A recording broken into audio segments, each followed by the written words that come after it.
সিদ্দিকা রাদিয়াল্লাহু আনহা বলেন, কিয়ামতের কঠিন ময়দান যখন শুরু হবে, কাহারও গায়ে কোনো কাপড় নাই, একদম উলঙ্গ হইয়া কিয়ামতের দিন সকল মানুষগুলি আল্লাহর সামনে উঠবে। নবী যখন এই হাদিস কানা বর্ণনা করেন, আম্মা জান আয়েশা আমার নবীকে জিজ্ঞাসা করে, ইয়া রাসূলুল্লাহ, নবীজি ওই দিন যদি সকল মানুষ উলঙ্গ হয়ে ওঠে, আমি আয়েশারও কি একই অবস্থা হবে নাকি? নবী বলেন, অবশ্যই। হযরত আয়েশা আমার মা আম্মা জান আবার জিজ্ঞাসা করেন, ইয়া রাসূলুল্লাহ, তাই যদি হয় আমি যে আপনার স্ত্রী হই, আপনার সম্মানটা কোথায় যায়? আপনার প্রেস্টিজ নষ্ট হবে না? নবী তখন ডাক দিয়ে বলে, আয়েশা রে শোনো, কিয়ামতের কঠিন ময়দানে এমন হবে কেউ কাহারও দিকে তাকাবে না, প্রত্যেকেই নিজেকে নিয়ে ব্যস্ত হয়ে পড়বে, নবীরা পর্যন্ত উম্মত থেকে বাঁধতে শুরু করবে। একজন মা দুনিয়াতে কত কষ্ট করে সন্তান প্রসব করেছিল, মা পর্যন্ত সন্তানের পরিচয় দিবে না। সন্তান মায়ের কাছে যাবে, মা ডাক দিয়া কইব, পৃথিবীতে আমি কোনো সন্তান ভূমিষ্ঠ করি নাই। আল্লাহ ডাক দিয়া কয়, নবী গো, নবী, ইহকালে আপনাকে কি সম্মান দিছি, কিয়ামতের দিন তার চাইতে বেশি দিব। নবী বলেন, কিন্তু আল্লাহ পার্সোনালি আমাকে মর্যাদা দিবে, পার্সোনাল সম্মান দিবে। আমি বিশ্ব নবীকে সেদিন আমার আল্লাহ রওজা মোবারক থেকে জান্নাতি দুইটা রেশমি কাপড় পরাইয়া সসম্মানে সর্বপ্রথম আমি নবীকে সেদিন ওঠানো হবে। নবী বলেন, এটা আমি বিশ্ব নবীর শান, আমি বিশ্ব নবীর মান। আমার নবী বলেন, ওই দিন আমি সর্বপ্রথম উঠব, আর আমার ডান দিক থেকে উঠবে হযরত আবু বকর। সুবহানাল্লাহ কোন, আরো জোরে কোন। আমার নবী বলেন, আমি উঠব কিয়ামতের দিন সর্বপ্রথম, আর আমার ডান দিকে উঠবি আমার সাহাবী হযরত আবু বকর। কারণ আবু বকর সিদ্দিক আমার নবীজির দুনিয়ার সাথী ছিল, রওজা মুবারকের সাথী। শুধু রওজার সাথী তা না, নবী বলেন কিয়ামতের দিনও আবু বকর আমার সাথী হবে। একটু খেয়াল করেন, আমার নবী আর আবু বকর বয়সে কাছাকাছি ছিলেন। কাছাকাছি বয়স আছে না? আমার নবীর বয়স 63, আবু বকর সিদ্দিকের যখন বয়স ছিল 61 বছর। নবী যখন ইন্তেকাল করে, আবু বকর সিদ্দিকের বয়স তখন 61। নবী যখন ওফাত হয়, ওফাতুন নবী সাল্লাল্লাহু আলাইহি ওয়াসাল্লাম, আমার নবী যখন ইন্তেকাল করে, আমার নবীর বয়স ছিল 63 বছর। আবু বকর সিদ্দিক তখন বয়সে ছিল 61 বছর, মাত্র 2 বছরের ব্যবধান। আমার নবী দুনিয়া থেকে বিদায় নিয়ে গেলেন। 2টা বছর মুসলমানদের 4 জন খলিফা ছিলেন, 4 জন খোলাফায়ে রাশিদিনদের ভিতর থেকে সর্বপ্রথম মুসলমানদের খলিফা নির্বাচিত হয়েছিলেন হযরত আবু বকর। আমার নবী ইন্তেকাল হওয়ার পরে আবু বকর হয়েছিলেন মুসলমানদের খলিফা। 2টা বছর আবু বকর রাষ্ট্র পরিচালনা করছে আমার নবীর অনুপস্থিতিতে। এইভাবে রাষ্ট্র চালিয়েছে। নবী যেইভাবে রাষ্ট্র চালাইতো, হযরত আবু বকর সিদ্দিক ওইভাবে রাষ্ট্র চালাইছে। আজকে লক্ষ্য করে দেখুন, আমার এই দেশের ভিতরে কত দুর্নীতি হয়। এর কারণ হলো আমার দেশের মানুষ দুর্নীতি বন্ধ করতে চায়, নির্বাচিত যাদেরকে করে এরা নিজেরাই দুর্নীতিবাজ। ঠিক কিনা? কথা বলতে হবে, কথা কোন ঠিক না ঠিক? আলহামদুলিল্লাহ নাহমাদুহু ওয়া নাস্তাঈনুহু ওয়া নাস্তাগফিরুহু ওয়া নাউযু বিল্লাহ। পাতলা করেন, এটা কেটকেটি করে কান। ওয়া নাউযু বিল্লাহি মিন শুরুরি আনফুসিনা ওয়া মিন সাইয়্যাতি আ'মালিনা।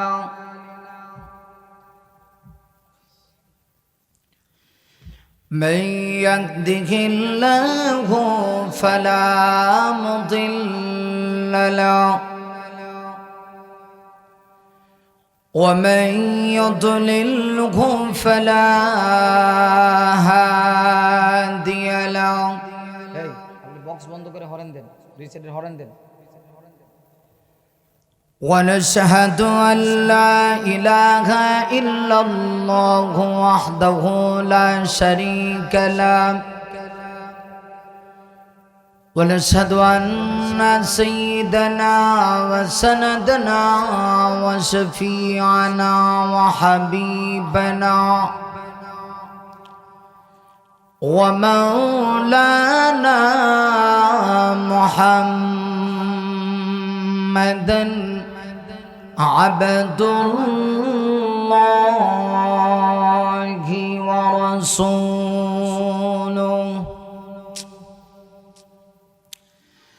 أرسله بالحق بشيرا ونذيرا وداعيا إلى الله بإذنه وسراجا منيرا فقد قال الله تعالى في كلامه المجيد وفي فرقانه الحميد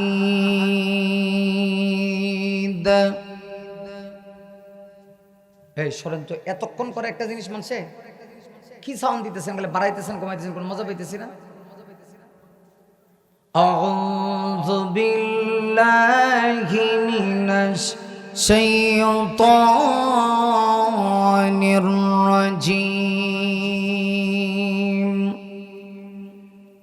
বিসমিল্লাহির রাহমানির রহিম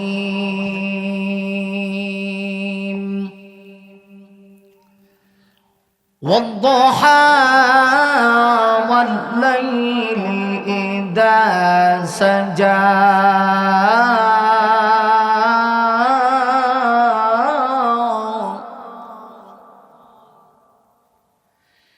ما ودعك ربك وما قلى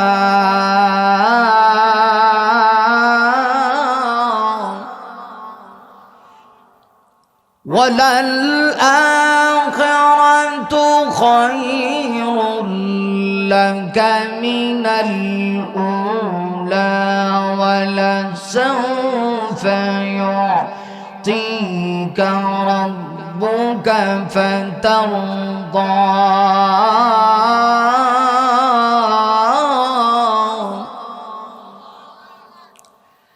بارك الله لنا ولكم في القرآن العظيم ونفعنا وإياكم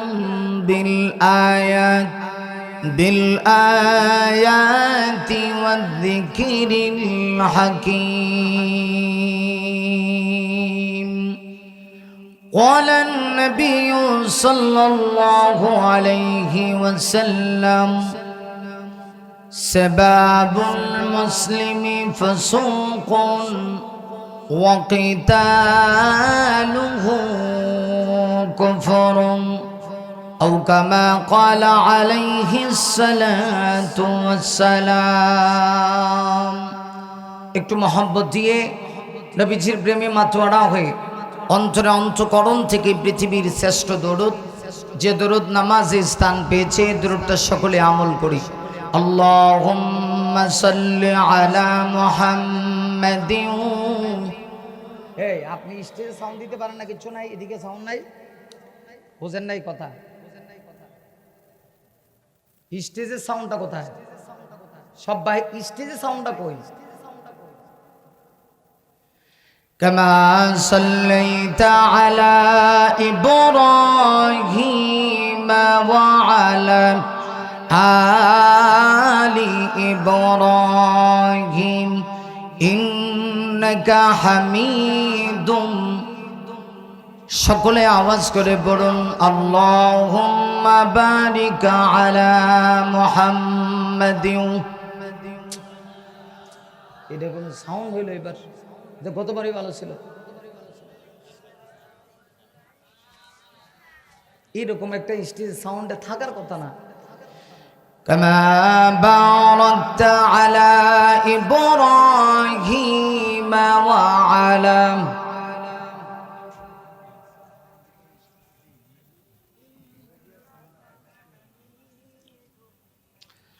সবাই বলুন বালাগাল উলা বিকামালিহি কাশাফাদ দুজা বি। মাশাআল্লাহ, আওয়াজ করে হাসুনাত জামি।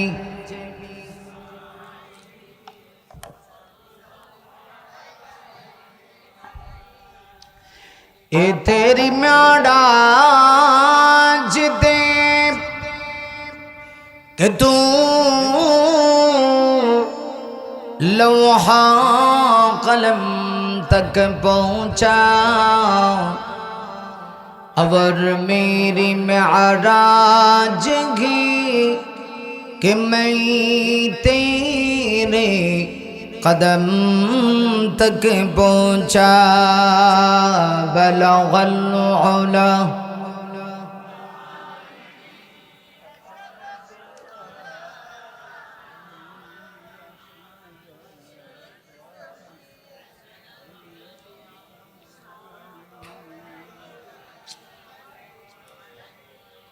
খেনা খে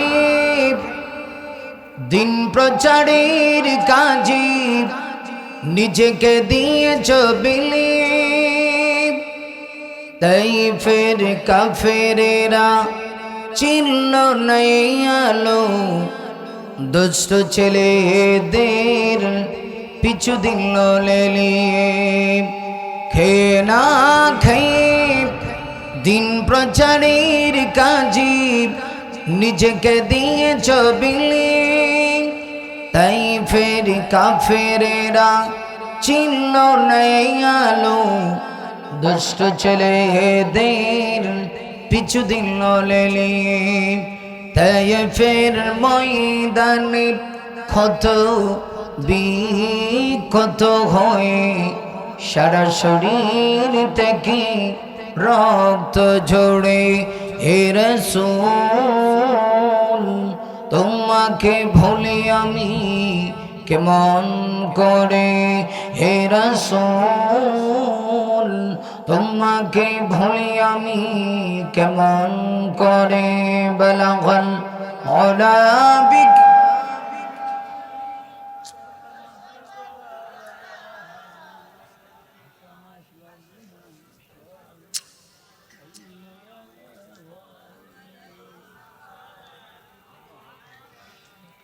আলহামদুলিল্লাহ, রামু উপজেলাধীন ঈদগড় ইউনিয়নের অন্তর্গত চরপাড়া ইসলামী যুব সংস্থার উদ্যোগে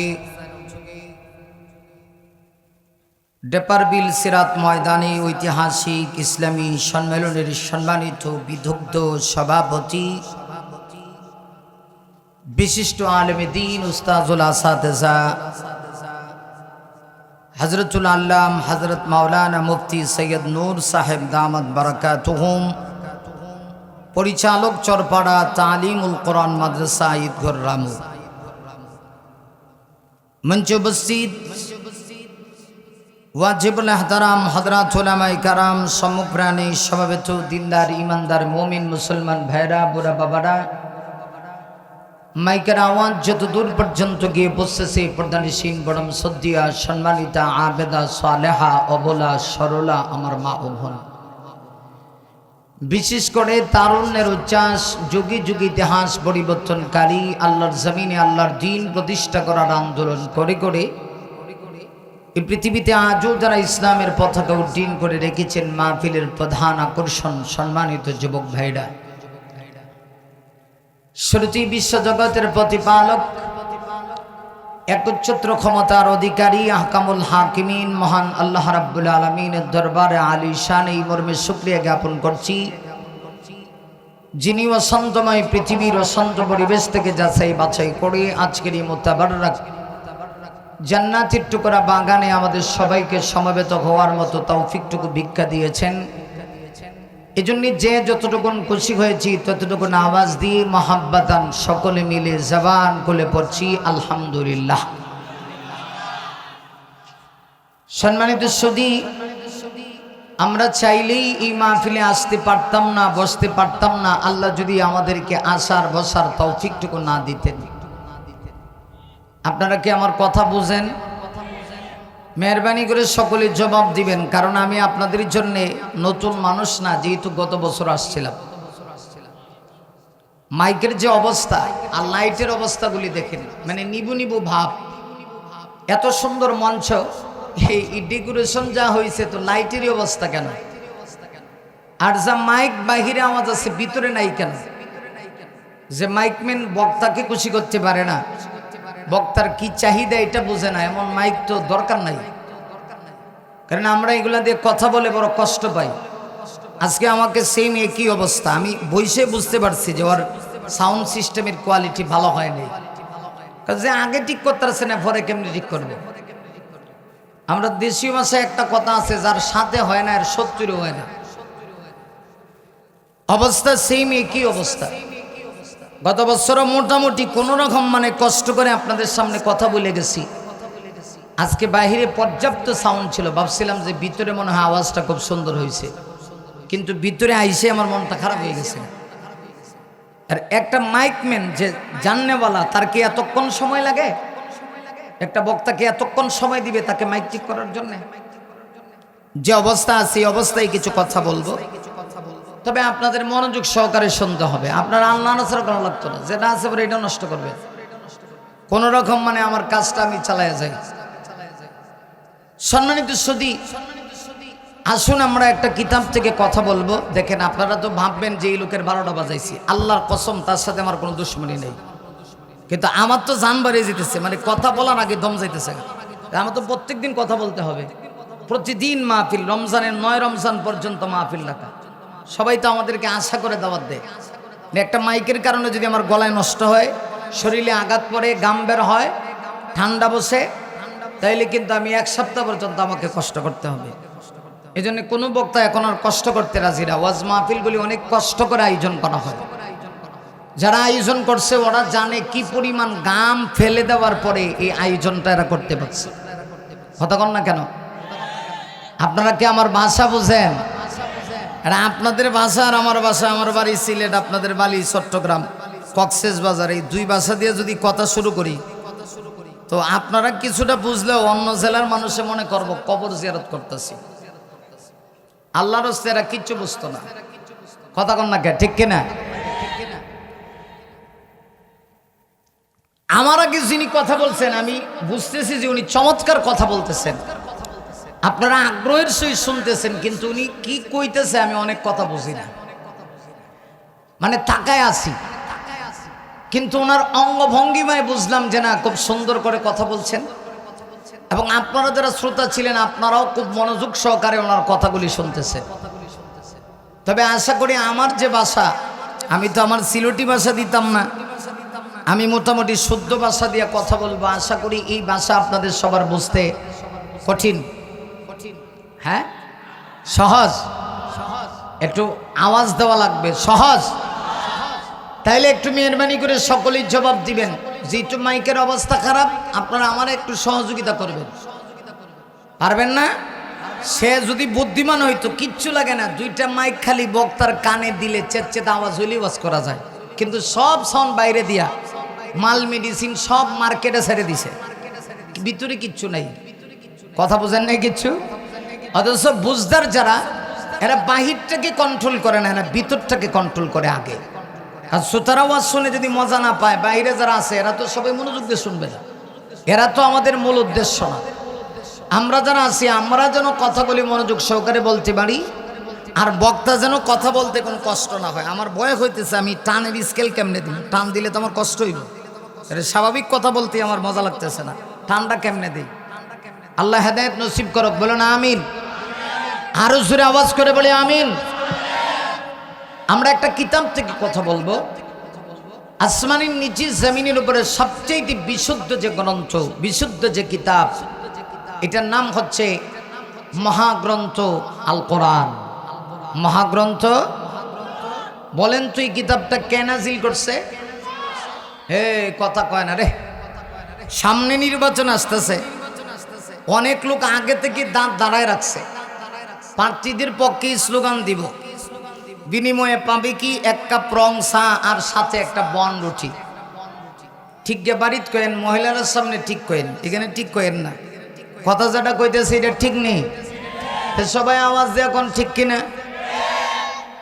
তখন দেখবেন এরা কি জোরে সুরে আওয়াজ দিবে, স্লোগান দিব, অমুক ভাই তমুক ভাই। লোকেরা বলবে কি হইছে, মাথা আছে ঠেং নাই।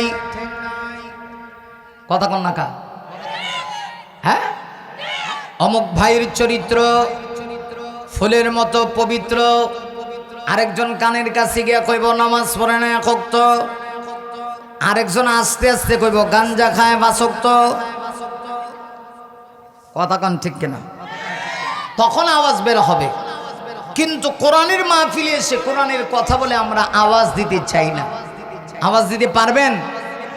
বলেন কোরআন কে নাজিল করছে? মাশাআল্লাহ, এই আওয়াজটা যেন থাকে। কোরআন শুধু আল্লাহ নাজিল করছেন এতটুকু বললেই হইতো। আল্লাহ শুধু কোরআন নাজিল করছেন এই কথা বলে শেষ না। আল্লাহ বলেছেন ইন্না নাহনু নাযালনা যিকরা, নিশ্চয়ই আমি কোরআন নাজিল করছি, ও ইন্না লাহু লাহাফিজুন, আর কিয়ামত পর্যন্ত এই কোরআনের যথাযথ হেফাজতের দায়িত্ব আমি আল্লাহ গ্রহণ করে নিয়েছি। হ্যাঁ, সুবহানাল্লাহর ভাবে লাগে যে আমি প্রথম সুবহানাল্লাহ লই আইছি। এই এলাকার মানুষ আগে জিন্দিগি তো সুবহানাল্লাহ কইছে না। আরো জোরে কোন সুবহানাল্লাহ। না রে মুমিন না, পৃথিবীতে আমার আল্লাহ আসমান থেকে যত কিতাব নাজিল করেছেন, কোন কিতাবের বেলায় আমার আল্লাহ হেফাজত করবেন এই কথা আল্লাহ বলেন নাই। মুমিন রে, আসমানি শ্রেষ্ঠ কিতাবের ভিতরে 4টা কিতাব হলো শ্রেষ্ঠ। একটা কিতাবের নাম হলো তাওরাত। তাওরাত আল্লাহ নাজিল করেছে, হেফাজত করবি এই কথা কিন্তু আল্লাহ বলেন নাই।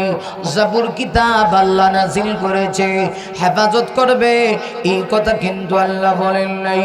ইনজিল কিতাব আল্লাহ নাজিল করেছে, হেফাজত করবি এই কথা কিন্তু আমার আল্লাহ বলে নাই। আরে মুমিন, শুধুমাত্র একটা কিতাব, সেই কিতাবের নাম হলো মহাগ্রন্থ আল কোরআন। আল্লাহ কোরআন সম্পর্কে বলেছেন নাহনু নাযালনা যিকরা। আরে মুমিন শোনো, আমি আল্লাহ কোরআন নাজিল করেছি। শুধু আমি কোরআন নাজিল করেছি তা না, ওয়া ইন্না লাহু লাহাফিজুন।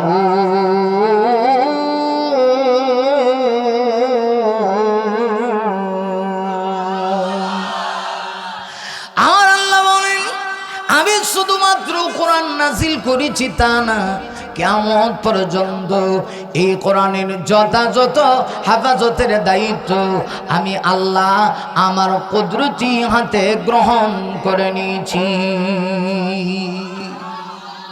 এই জন্য দেখা যায় কোরআন শরীফ আজকে নাজিল হয়েছে না, 1500 বছরের কাছাকাছি হয়ে গেল কোরআন নাজিল হয়েছে। যেভাবে কোরআন ছিল আজও ঠিক সেম সেইভাবে কোরআন আসেনি। একটু কথা কোন লাগবো কিন্তু আমার সাথে, মারাত্মক ওয়াজ হইব, মাইক আল্লাহ যেটা ওয়াজ হইব মারাত্মক আওয়াজ লাগবো আপনাদের।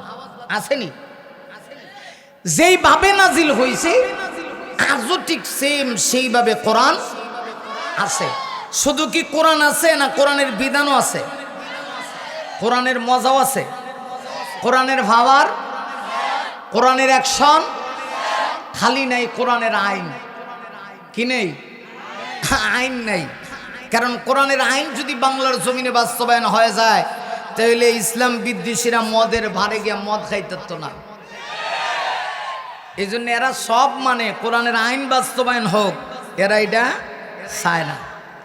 কিন্তু এরা জানে না যে কোরআন শরীফকে আল্লাহ কিভাবে হেফাজত করবেন।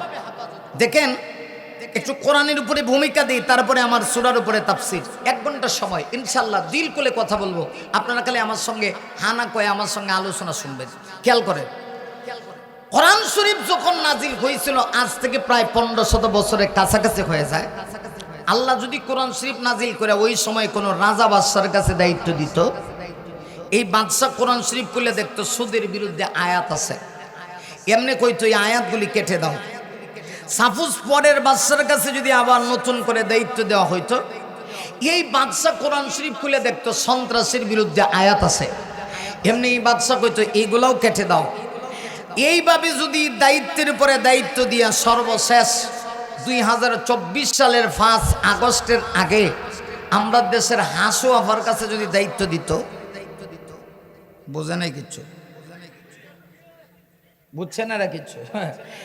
এক্স যিনি ছিল প্রধানমন্ত্রী হাসু আফা, কথা কন না কেন, ঠিক কেন, ওনার কাছে যদি এই দায়িত্ব দেওয়া হইতো যে নাও তোমারে দিলাম, কোরআন শরীফ তুমি হেফাজত করো, আমার মনে হয় হেফাজত কোরআন শরীফের বিসমিল্লাহর বান নিচে যে একটা নকতা আছে এটাও আমরা তালাশ করে পাইতাম না। এজন্য আল্লাহ কয় না এটা হেফাজত দুনিয়ার কোন রাজা বাদশার কাছে না। নাহনু নাযালনা যিকরা, নাজিল করছি আমি, ওয়া ইন্না লাহু লাহাফিজুন, হেফাজত করব আমি। এই জন্য দেখা গেছে দুনিয়ার যত জিনিস যত সুন্দর হোক, নতুন কোনো জিনিস বেরোইলে এটা নতুন শুনলে মজা লাগে। একটা গানও যদি আপনি নতুন শুনেন লোকেরা কহ মজা রে, কিন্তু পুরানো হয়ে গেলে কাউকে ক্যাসেটে পাল্লাই দিয়েছে মেজাজ শরীফ 144 হয়। কিন্তু আল্লাহর কোরআন যত দিন যায় মনে হয় যেন কোরআনের স্বাদ, কোরআনের মজা বাড়তেই থাকে। কথা কোন ঠিক কিনা? আরে এই কোরআনের এত মজা কেন, এত স্বাদ কেন? কারণ কোরআন শরীফ ডাইরেক্ট এটা আমার আল্লাহর কালাম, আমার আল্লাহর কথা। আল্লাহ নিজে তার জবান দিয়া, পাক জবান দিয়া, কুদরতি জবান দিয়া আমার আল্লাহ নিজে তেলাওয়াত করে হযরত জিবরিলকে শুনাইছেন। আর হযরত জিবরিল আমার আপনার নবী, বিশ্ব নবীকে পুরা 30 পারা কোরআন 23 বছরে আমার নবীকে তেলাওয়াত করে শোনাইছে। এই জন্য এই কোরআনের মজা, কোরআনের অ্যাকশন। এ বাবা ফার্সি না কয়ে দেওয়া আছে, আরেকটা মাইকে দিকে দেওয়া জানি বেটা, তাতেই দেখো দেখো না, এইদিকে দেওয়া যায়, কোনো মজা নাই, কথা বলে কোনো মজাই পাই না। কি এক আজীব তামাশা, আল্লাহ তুমি হেফাজত করো। আসেন আমি তেলাওয়াত করছি, এই বছর আমি সুস্থ। গত বছর আপনাদের স্মরণ আছে কিনা জানি না, ডেঙ্গু জ্বর আছে আমার, স্মরণ আছে আপনাদের? এই অসুস্থতার মধ্যে হাই পাওয়ারি ইনজেকশন দিয়ে আমি এখানে এসে ওয়াশ করছি, তাও মাইক্রোওয়েভ ভরে গেছি। আর এই বছর আমার কথা বলে কোনো মজা নাই ভিতরে। কি মাইক সেটিং করলো? আমি আপনাদের সামনে সেই কিতাব মহাগ্রন্থ আল কোরআনের 93 নম্বর সূরা, সূরা দোহা থেকে আপনাদের সামনে তেলাওয়াত করছি। সবাই আমার দিকে মনোযোগ দেন। সিরিয়ালের দিক থেকে 93 নম্বর সূরা, সূরার নাম হলো সূরাতুল দোহা। সূরা দোহা থেকে আপনাদের সামনে আমি 4টা আয়াত কারিমা তেলাওয়াত করছি। এই বাবা এই নমস্কার। সূরা দোহা থেকে আপনাদের সামনে আমি 4টা আয়াত কারিমা তেলাওয়াত করছি, এবং এই আয়াতগুলির পাশাপাশি প্রিয় নবী বিশ্বনবী মুহাম্মদুর রাসূলুল্লাহ সাল্লাল্লাহু আলাইহি ওয়াসাল্লামের অগণিত অসংখ্য হাদিসে মোবারকা থেকে ছোট্ট একখানা হাদিসের অংশ বিশেষ আপনাদের সামনে তেলাওয়াত করছি। আল্লাহ তৌফিক দিলে আয়াতগুলি এবং হাদিসকে সামনে রেখে কিছু কথা বলতে চাই। খেয়াল করেন, কোরআন শরীফের 93 নম্বর সূরা হলো সূরা দোহা। এই সূরাতে আয়াতের সংখ্যা হলো মোট 11টি। সূরাটি মক্কায় অবতীর্ণ হয়েছে। পবিত্র কোরআন শরীফের সূরা হলো 2 প্রকার। এক প্রকারের সূরা হলো মাক্কি, আরেক প্রকারের সূরা হলো মাদানী। মাক্কি সূরা বলা হয় নবীজির মাক্কি জীবনে, অর্থাৎ নবুয়ত পাওয়ার পরে। রাসূলের জীবন ছিল 23, নবুয়ত পাওয়ার আগে ছিল 40। মোট হলো কত? 63। নবীজির নবুয়ত পাওয়ার পরে 13 বছর আর 10 বছর, 13 বছর মক্কায় অতিবাহিত করছেন। এই 13 বছরের জীবনকালের ইতিহাসে মহান আল্লাহ পবিত্র কোরআনের যতগুলি সূরা নাজিল করছেন সমস্ত সূরাগুলিকে মাক্কি বলা হয়। এবং হিজরত করে আল্লাহর হুকুমে প্রাণাধিক প্রিয় জন্মভূমি মক্কা ছেড়ে নবীজি মদিনায় চলে গেলেন। মদিনার জীবনটা ছিল 10 বছর। এই 10 বছরের জীবনকালের ইতিহাসে পবিত্র কোরআনের যতগুলি সূরা নাজিল হয়েছে সমস্ত সূরাগুলিকে মাদানী সূরা বলা হয়। আজকে আমরা যে সূরা থেকে তেলাওয়াত করছি এই সূরা হলো মাক্কি, অর্থাৎ রাসূলের মাক্কি জীবনে মহাগ্রন্থ আল কোরআনের এই সূরাটা নাজিল হয়েছে। এবার আসেন, এই সূরার তাফসিরে ঢোকার আগে একটা বিষয় আমরা জানবো, এই সূরাটা আল্লাহ কেন নাজিল করছেন। মানে মুফাসসিরিনে কেরামগণের ভাষায় যেটাকে বলা হয় শানে নুজুল অথবা সবাবে নুজুল।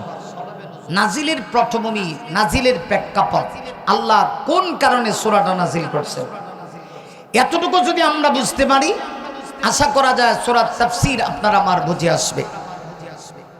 সম্মানিত সুধী, খেয়াল করেন, আমার নবীজির উপরে আল্লাহ পবিত্র কোরআন নাজিল করা শুরু করছেন রাসূলের বয়স যখন 40 বছর হয়েছিল। সুবহানাল্লাহ আছে। কত বছর? 40 বছর হওয়ার পরে আল্লাহ কোরআন নাজিল শুরু করছেন। খুব মনোযোগ দিয়ে খেয়াল করেন। 40 বছর হওয়ার 40 দিন আগে আমার আল্লাহ তার হাবিবকে নিয়ে গেছিলেন হেরা গুহায়, যেখানে কোরআন নাজিল হয়েছিল। হেরা গুহায় আমার নবীজি সেখানে গিয়া 40 দিন সময় আল্লাহর ধ্যানে মগ্ন হয়ে সময় পার করেছিলেন। সুবহানাল্লাহ জোরে কর।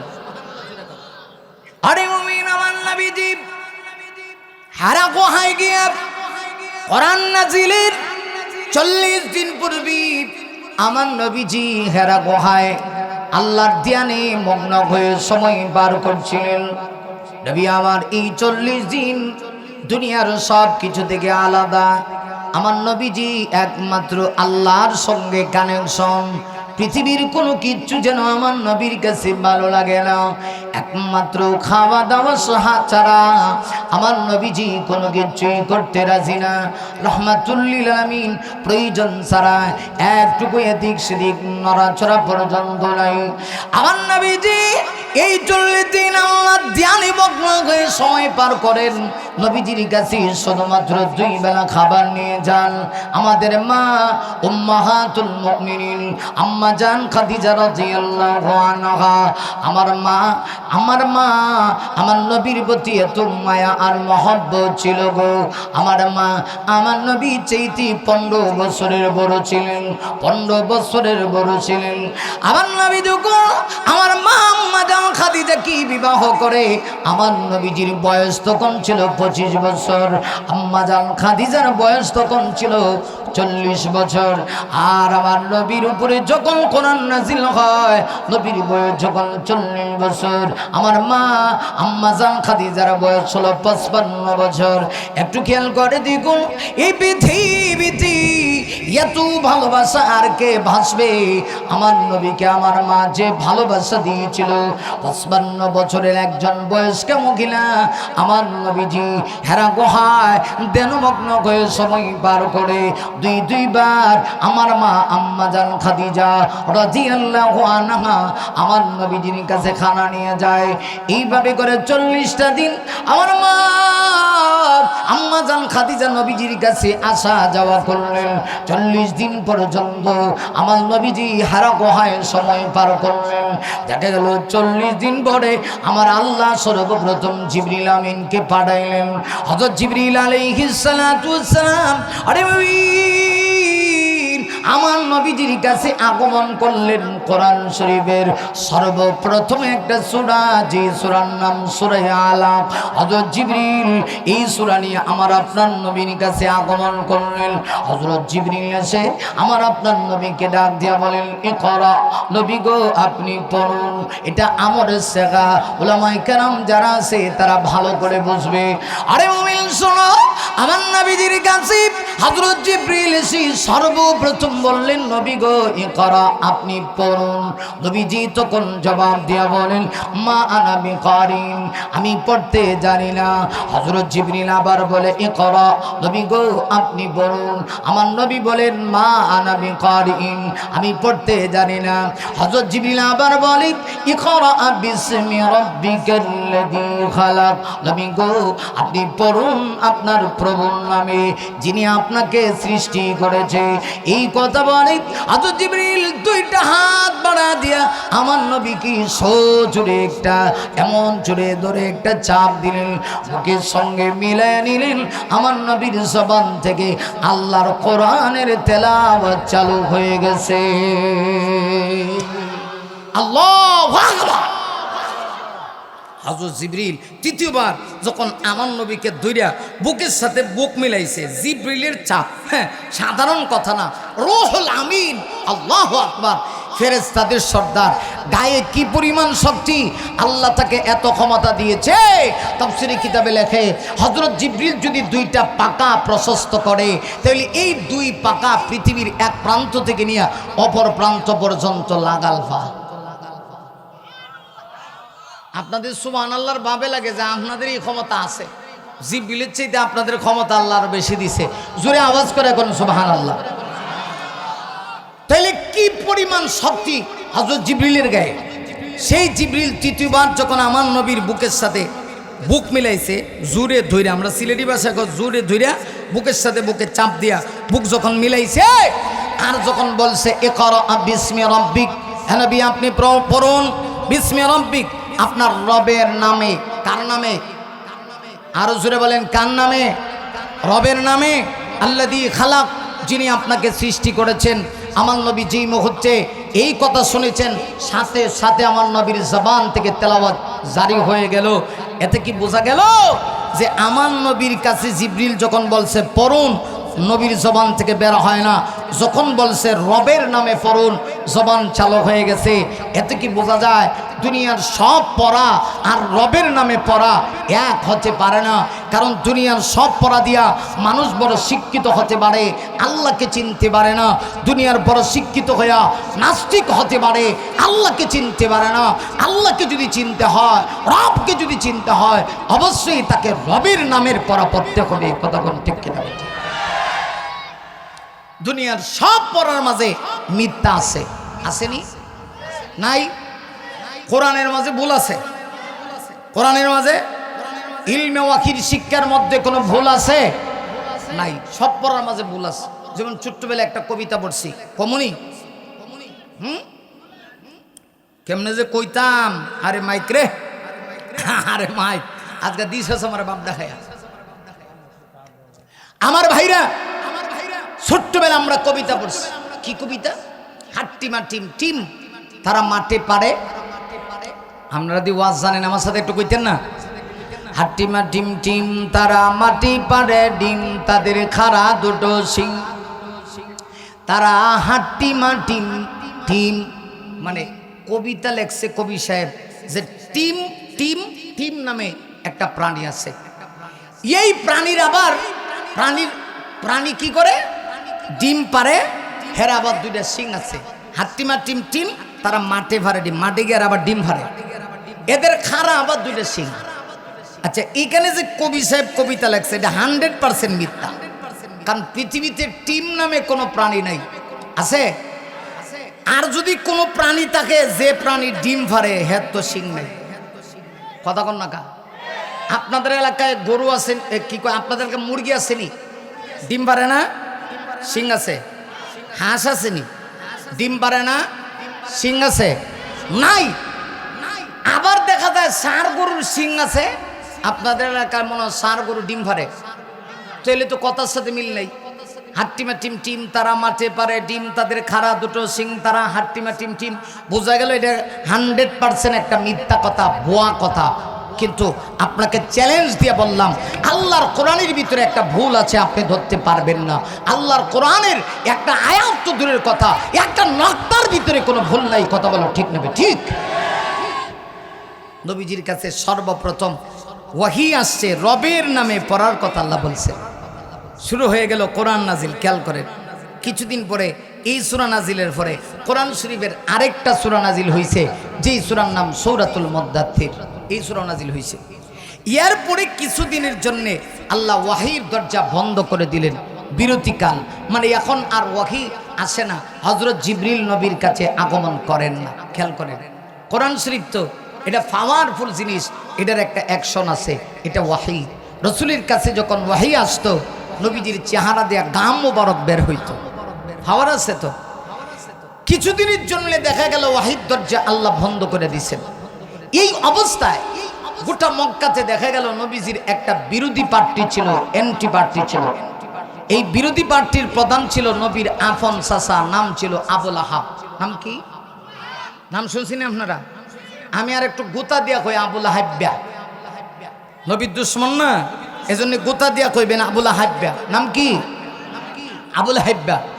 নবীজির কাছে যখন ওয়াহি আর আসে না, তখন আবুল হাব্বা এসে আমার নবীকে ডাক দেয়া কয়, মুহাম্মদ সাল্লাল্লাহু আলাইহি ওয়াসাল্লাম, আপনার কাছে যে একটা শয়তান আইতো, ইয়া আল্লাহ, ভাবে লাগে যে নাউজুবিল্লাহ লইয়া বাড়ি যাবেন কি আপনারা? একটু জোরে আওয়াজ করে কন না, নাউজুবিল্লাহ। শয়তান বলতে কাকে বোঝায়? হযরত জিবরিল আলাইহিস সালাতু ওয়াস সালাম, যিনি কোরআন নিয়ে আসতেন, নবীর কাছে ওয়াহি নিয়ে আসতো। আবুল হাব্বা এসে কয়, মুহাম্মদ সাল্লাল্লাহু আলাইহি ওয়াসাল্লাম, আপনার কাছে যে একটা শয়তান আসতো, শুনছি এখন আর আসে না, বুঝছি আপনার আল্লাহ আর এখন আপনাকে ভালোবাসে না। আরো আসছে কোন নাউজুবিল্লাহ। আরে মুমিন, এবার ডাক দিয়ে কই, আবুল আহাব, হ্যাঁ মুহাম্মদ, তোমার কাছে যে একটা শয়তান আসতো, শুনছি শয়তানটা নাকি এখন আর আসে না। শয়তান বলতে বোঝাইছে হযরত জিবরিলকে। ডাক দিয়া কয়, মুহাম্মদ, এই শয়তানটা যে এখন আর আসে না, বুঝতে পেরেছি মনে হয় তোমার আল্লাহ এখন আর তোমাকে ভালোবাসে না।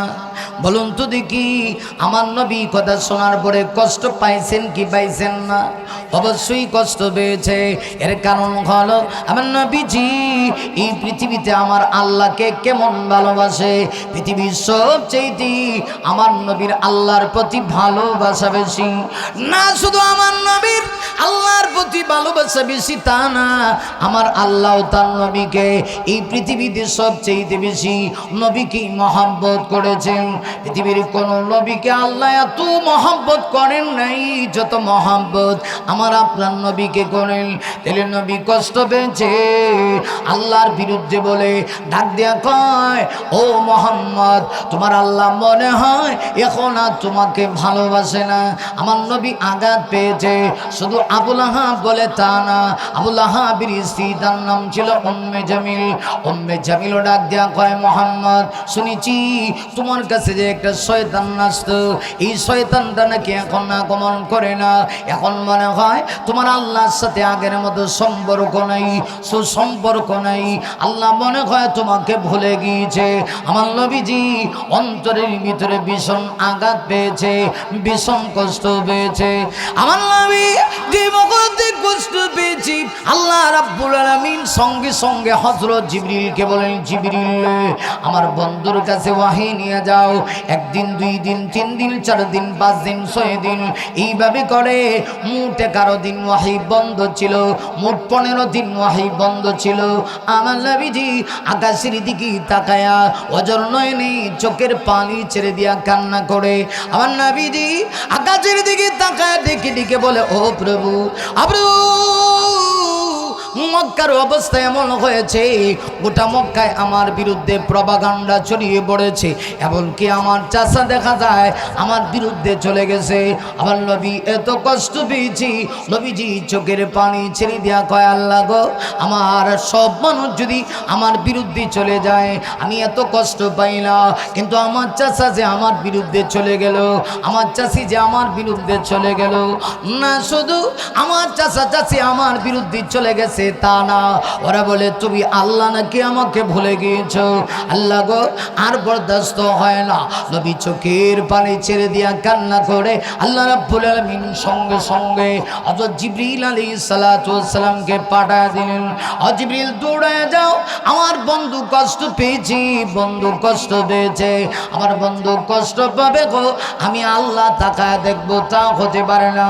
জিবরিল, এই মুহূর্তে আমার বন্ধুকে সান্ত্বনা দেওয়ার জন্য একটা সূরা দোহা নিয়া আমার বন্ধুর কাছে হাজির হয়ে যাও। তবে জিবরিল শোনো, অন্য সময় কোরআন যখন নাজিল হইতো আস্তে আস্তে করে গিয়ে তুমি তেলাওয়াত করতা। নারী জিবরিল, আমার বন্ধু কষ্ট পেয়েছি, এবার আস্তে করে নয়, দ্রুত গতিতে খুব তাড়াহুড়া করে আমার বন্ধুর কাছে গিয়া সূরা দোহা তেলাওয়াত করে শোনায় দাও।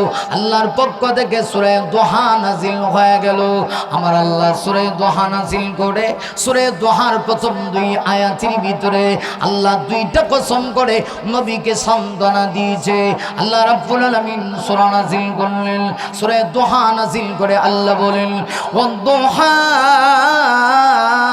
ওয়াল-লাইলি ইযা সাজা।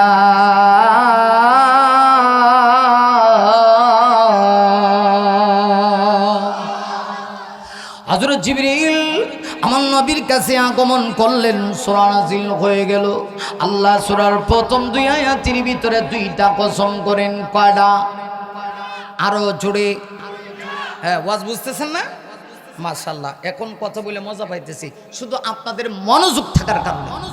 আমার বিশ্বাস যেভাবে কোরআনের প্রতি যুবকদের আকর্ষণ সৃষ্টি হচ্ছে, এতেই বোঝা যাচ্ছে আগামী দিনের বাংলাদেশ হবে কোরআনের বাংলাদেশ, আগামী দিনের বাংলাদেশ হবে ইসলামের বাংলাদেশ। কথা বলো ঠিক না ঠিক?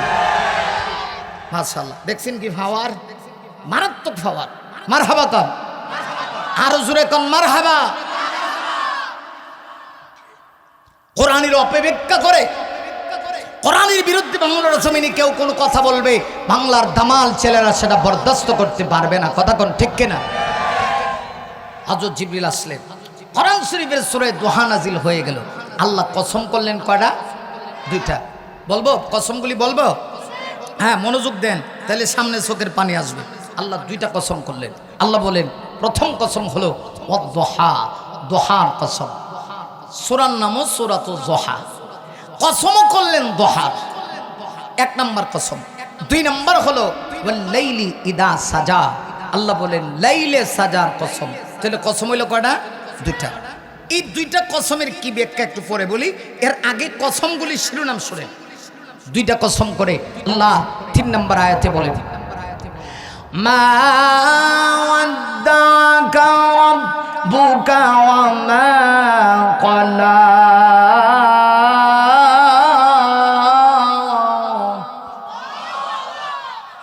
2টা কসম করে আল্লাহ বলেন আমি আল্লাহ দোহার কসম করে বলছি, লাইলে সাজার কসম করে বলছি, মা ওয়াদ্দাকা রাব্বুকা, নবী গো আপনার রব আপনাকে ছেড়ে দেয়নি। আবুল হাব্বাজে কয় আমি আল্লাহ আপনাকে ছেড়ে দিয়েছি। আমি আল্লাহ কসম করে বলি আপনার রব আপনাকে ছেড়ে দেয়নি। না, শুধু ছেড়ে দেয়নি তা না, আল্লাহ বলে ওয়া মা ক্বালা, ও নবী আপনার রব আপনার প্রতি অসন্তুষ্ট হয়নি। সুবহানাল্লাহ কইতেন না? আচ্ছা, দুনিয়ার একটা ফতোয়া দেন সেদি। আপনারা তো চার দোকান হবে, অনেক ফতোয়া দেন। বাংলাদেশে এক একটা চার দোকান মিনি সংসদ বাড়ি দেওয়া হইবে, ঠিক? আরো জোরে কার মিনি সংসদ। কিছু লোক আছে দেখবেন হেরে যদি কোন চাচা হ্যাঁ বিসমিল্লাহ জানেননি ভালো করে, হ্যাঁ কবে মাফ চাই বাবা, এটা কইছেন না। কিন্তু এমন ফতোয়া দেয়, হুজুরের বিরুদ্ধে ফতোয়া দিয়ে বইতে, আলেমের বিরুদ্ধে ফতোয়া দেয়, ইমাম সাহেবের বিরুদ্ধে অনেক সময় বড় বড় কথা কয়। আপনার এলাকাত নাই, আমরা সিলেটের কথা কইতেছি। আপনার এলাকাতে আসেনি রকম হেলে এবার একটা ফতোয়া দেন। দুনিয়ার সব মানুষ যদি বলে একটা কথা যে এটা ঠিক, আল্লাহ যদি কয় এটা ঠিক না, ফতোয়া হইল আল্লাহ যে কইছে ঠিক না, এটাই ঠিক না, এটাই ঠিক না। কথা কয় তার মানে আল্লাহ যেটা বলছে এটাই ঠিক। আবুল আহাব ডাক দিয়া কয় মুহাম্মদ তোমার আল্লাহ তোমাকে ভুলে গেছে, আগের মতো তোমারে ভালোবাসে না। আর আল্লাহ 2টা কসম করে কয় নবী গো আপনি টেনশন করে না, আমি 2 কসম করে বলি আপনার রব আপনাকে ভুলে যায়নি। সুবহানাল্লাহ কর, সুবহানাল্লাহ কর। কসম করছেন কয়টা? প্রথম কসম হলো ওয়াদ-দুহা। এখন আসেন ব্যাখ্যাটা বুঝেন, ব্যাখ্যাটা বুঝেন। সারা রাত খালি ওয়াজ শুনলে হইবে না, কিছু ওয়াজ বুঝে দিচ্ছে। একজন লোক আছে সারা রাত ওয়াজ শুনে, সকালবেলা যদি জিজ্ঞেস করেন কি শুনছো, টান দিয়া কলজা ফাটাই লাইছে। কিন্তু যদি জিজ্ঞেস করেন যে কি কইছে, কবে এটা কইতাম না, এরকম আছে না কিছু ভাবলি? তাহলে ওয়াজ বুঝতে হবে। দোহার কসম, দোহা মানে কি? অনেকগুলি ব্যাখ্যা। প্রথম ব্যাখ্যা হলো, দোহা মানে হলো আল্লাহ কয় নবী গো আমি দিনের ওই সময়ের কসম করছি যখন সূর্য আকাশের মধ্যে পরিপূর্ণভাবে উদয় হয়। সুবহানাল্লাহ আসেনি? আকাশে যখন সূর্য পরিপূর্ণভাবে উদয় হয় ওই সময়ের কসম, মানে দিনের কসম করছে। দিনের কোন সময়ের কসমটা? যখন সূর্যটা আকাশে পরিপূর্ণভাবে উঠে। তো আল্লাহ এই সময়ের কসম দ্বারা কি বুঝাইছে? মুফাসসিরিন কেরামগণ লেখছে এই সময়ের কসম দ্বারা আল্লাহ বুঝাইছে নবুয়তের কসম, নবুয়তের আলুর কসম। আল্লাহ কয় নবী গো আকাশে যখন সূর্য উঠে, পরিপূর্ণভাবে আকাশে যখন সূর্য উঠে তখন পৃথিবীর সকল মানুষ খুশি হইলেও কিছু প্রাণী আছে এরা খুশি হয় না। একটা প্রাণীর নাম কই, কলা গাছ আছে না আপনাদের এলাকায়? কলা গাছের সিপায় একটা প্রাণী থাকে, এটার নাম হলো কলা বাদুর। কলা বাদুর, চামচিকা, চামচিকা আর কি, হ্যাঁ চামড়া বাদুর কই না আমরা সিলেটি ভাষায় কলা বাদুর। তাহলে কথা কয়েন, তাহলে আমি বুঝবো আপনারা বুঝতেছেন। হ্যাঁ হ্যাঁ মাশাআল্লাহ মাশাআল্লাহ, উনি খুব বুঝতেছে দেখা যায়। আচ্ছা তো আমরা কই কলা বাদুর, আপনারা সাম্মা বাদুর। আচ্ছা যাক একটা উইলি হইছে। তো এই যে সাম্মা বাদুর আর কলা বাদুর যেটাই কোন আপনারা কথা বুঝেন নাই? এক এক দেশের এক এক ভাষা। আপনি যদি ঢাকা যান তাহলে গেলে দেখবেন একদম ঢাকায় মানুষ যারা এরা সব কথায় হালা কয়, সব কথায় হালা, মানে বাপরেও হালা পুত্রেও হালা, শালারেও হালা দুলাবাইরেও হালা, ইমাম সাহেবরেও হালা খতিব সাহেবরেও হালা। এগুলো ঢাকার ভাষা। আবে হালা, খানকে হালা, নাটকে হালা, আইছি বি হালা, গেছি বি হালা, খাইছি বি হালা, মরছি বি হালা, মানুষ মরলেও হালা কয়। এমনকি আমি যে মসজিদের খতিব আমারও হালা কইত। কথা কি কিছু বুঝতেছেন না? অসুবিধা হইতেছে? আমার কথা বোঝা যায়? আমারও কি দেখো হালা কয়, কেমনে জানেননি? কইতাম নি, তাহলে বুঝে নেবেন। আমি একদিন জুমার নামাজ পড়ে তাড়াহুড়া ফ্লাইটের প্রোগ্রাম এই চট্টগ্রামে আমি, তো শীতের মৌসুম, মুখটাকে ডাকা, ঢাকা বুঝেননি, মুখ ঢেকে মুখ ঘুরে আমি মাহফিলের জন্য যখন রওনা দিছি মসজিদের সামনে দিয়ে খানা খাই নাই, খাবারটা খাইছি না আর কি। তেমনি দিকে আমার এক মুসল্লি আরেক মুসল্লিরে কয় কিরে আবে হালা খতিব বিজাইতেছে গা, মানে হে কইতেছে খতিব যাইতেছে গা, এটা হের বাসা দেয়া হালা লাগায় ক আবে হালা খতিব বিজাইতেছে গা। এই ঢাকায় আরেক লোক হে যার এই কথা কয় হে অজব দিয়ে কয় হুজুর হালাই বিন না খায় মরে যাবো গা। কথা বোঝেন নাই? মানে হুজুর না খায় মরে যাবো, এই কথা বলার মাঝখানে হালা কয়, সব কথায় হালা। তা আমার বাসা যাই হোক, আকাশে যখন সূর্য ওঠে তখন এই কলা বাদুর নারাজ হয়, কিন্তু কলা বাদুরের নারাজের কারণে মনে হয় আকাশে সূর্য ওঠা বন্ধ হয়ে গেছে। বুঝেন নাই ওয়াজটা? বুঝছেন না? আকাশে সূর্য ওঠা বন্ধ হয়ে গেছে না, সূর্য ঠিকই উঠবে, কিয়ামত পর্যন্ত উঠবে। আল্লাহ সময়ের কসম করে ওই দিনের ওই সময়ের কসম কেন করে? মূলত আল্লাহ বোঝায় নবী গো আমি নবুয়তের আলোর কসম করে বলছি, এই নবুয়তের আলো যখন উঠে গেছে, ছড়িয়ে গেছে, তখন কিছু সামসিকা আছে, এর মধ্যে একটা সামসিকার নাম হলো আবুল হাব্বিয়া, আরেকটা হলো হের বউ উম্মে জামিল। এতে সমস্যা কি? আমি তো চাই নবুয়তের আলো গোটা পৃথিবীতে ছড়ায় দিতে। হেরা নারাজ হইলে আপনি অসন্তুষ্ট হন কেন? হেদের নারাজে দিয়া আমি আল্লাহর কোনো কিচ্ছু যায় আসে? কথা কি বুঝছেন? তাই আল্লাহ কয় নবী গো দোহার কসম, মানে দিনের ওই সময়ের কসম যখন আকাশে সূর্য পরিপূর্ণভাবে উদয় হয়। এর অর্থ হলো নবী গো আমি আল্লাহর নবুয়তের আলোর কসম করে বলছি। এগুলো এক ব্যাখ্যা। দুই নম্বর ব্যাখ্যা হলো দোহা মানে কি? মুফাসসিরিন কেরামগণ অনেক ব্যাখ্যা করছে। দুই নম্বর আরেকটা ব্যাখ্যা হলো আল্লাহ কয় নবী গো ও দোহা, দোহার কসম এর অর্থ হলো নবী গো আমি আল্লাহ আপনার সুন্দর চেহারা মোবারকের কসম করে বলছি। জোরে কোন সুবহানাল্লাহ। নবীর চেহারার কসম আল্লাহ করে। আমার নবীর চেহারার কত দাম! আরে মুমিন, এই পৃথিবীতে আমার নবীর চেয়ে সুন্দর করি আমার আল্লাহ আর কাউকে বানায় নাই। সুবহানাল্লাহ আসেনি? আচ্ছা একটু খেয়াল করেন তো দেখি, আপনি যত সুন্দর হন না কেন, পৃথিবীর সবাই যদি সুন্দর কয় এত তাড়াতাড়ি কিন্তু আপনার বউ আপনারে সুন্দর কইতো না। বাড়িতে গিয়া কইন ঠিক, আরো জোরে কোন ঠিক নেই, আপনারা ঠিক না কইলেও ঠিক। এই জন্য আমার এক উস্তাদ বলতেন মানুষ 3 জায়গায় দাম পায় না। কয় জায়গা? এর মধ্যে এক জায়গা হলো আপনি যত বড় ব্যক্তি হন বউর কাছে এত তাড়াতাড়ি দাম পাইতেন না। এটা যারা বিয়া করছিস না এরা কইস না, যারা বিয়া করছেন একটু খেয়াল করে দেখেন। সব মহিলারা আবার এক না, কিছু ভালো তো আছে স্বামীদেরকে মূল্যায়ন করে, আমি সবার ব্যাপারে বলছি। আপনি যত বড় ব্যক্তি হন 3 জায়গায় দাম পাইবেন না। এর মধ্যে এক জায়গা হলো নিজের বউর কাছে। এটা শুধু আপনারা যে তা না, আমরা যে বক্তা সারা দেশে ইজ্জত পাওয়া যায়। অনেক জায়গায় গেলে হুজুর একটু পানিটা ভরে দেন, কিন্তু আজ পর্যন্ত আমার 8 বছর হয়েছে বিয়ার বয়স, আমার বউ কোনোদিন কইছে না হুজুর একটু পানি ভরে দেন। কথা কি কিছু বুঝতেছেন? মানুষ 3 জায়গায় দাম পায় না। আপনি যত সুন্দর হন, সারা দুনিয়ার লেগে সুন্দর হইলেও নিজের বউ কিন্তু এত তাড়াতাড়ি স্বামীরে সুন্দর পায় না। কথা কন না কেন? 2 নম্বর হলো উস্তাদের কাছে ছাত্রের দাম নাই। উস্তাদ তো উস্তাদি, ছাত্র তো ছাত্রই। ছাত্রের মূল্যায়ন বেশি না উস্তাদের মূল্যায়ন বেশি? উস্তাদের।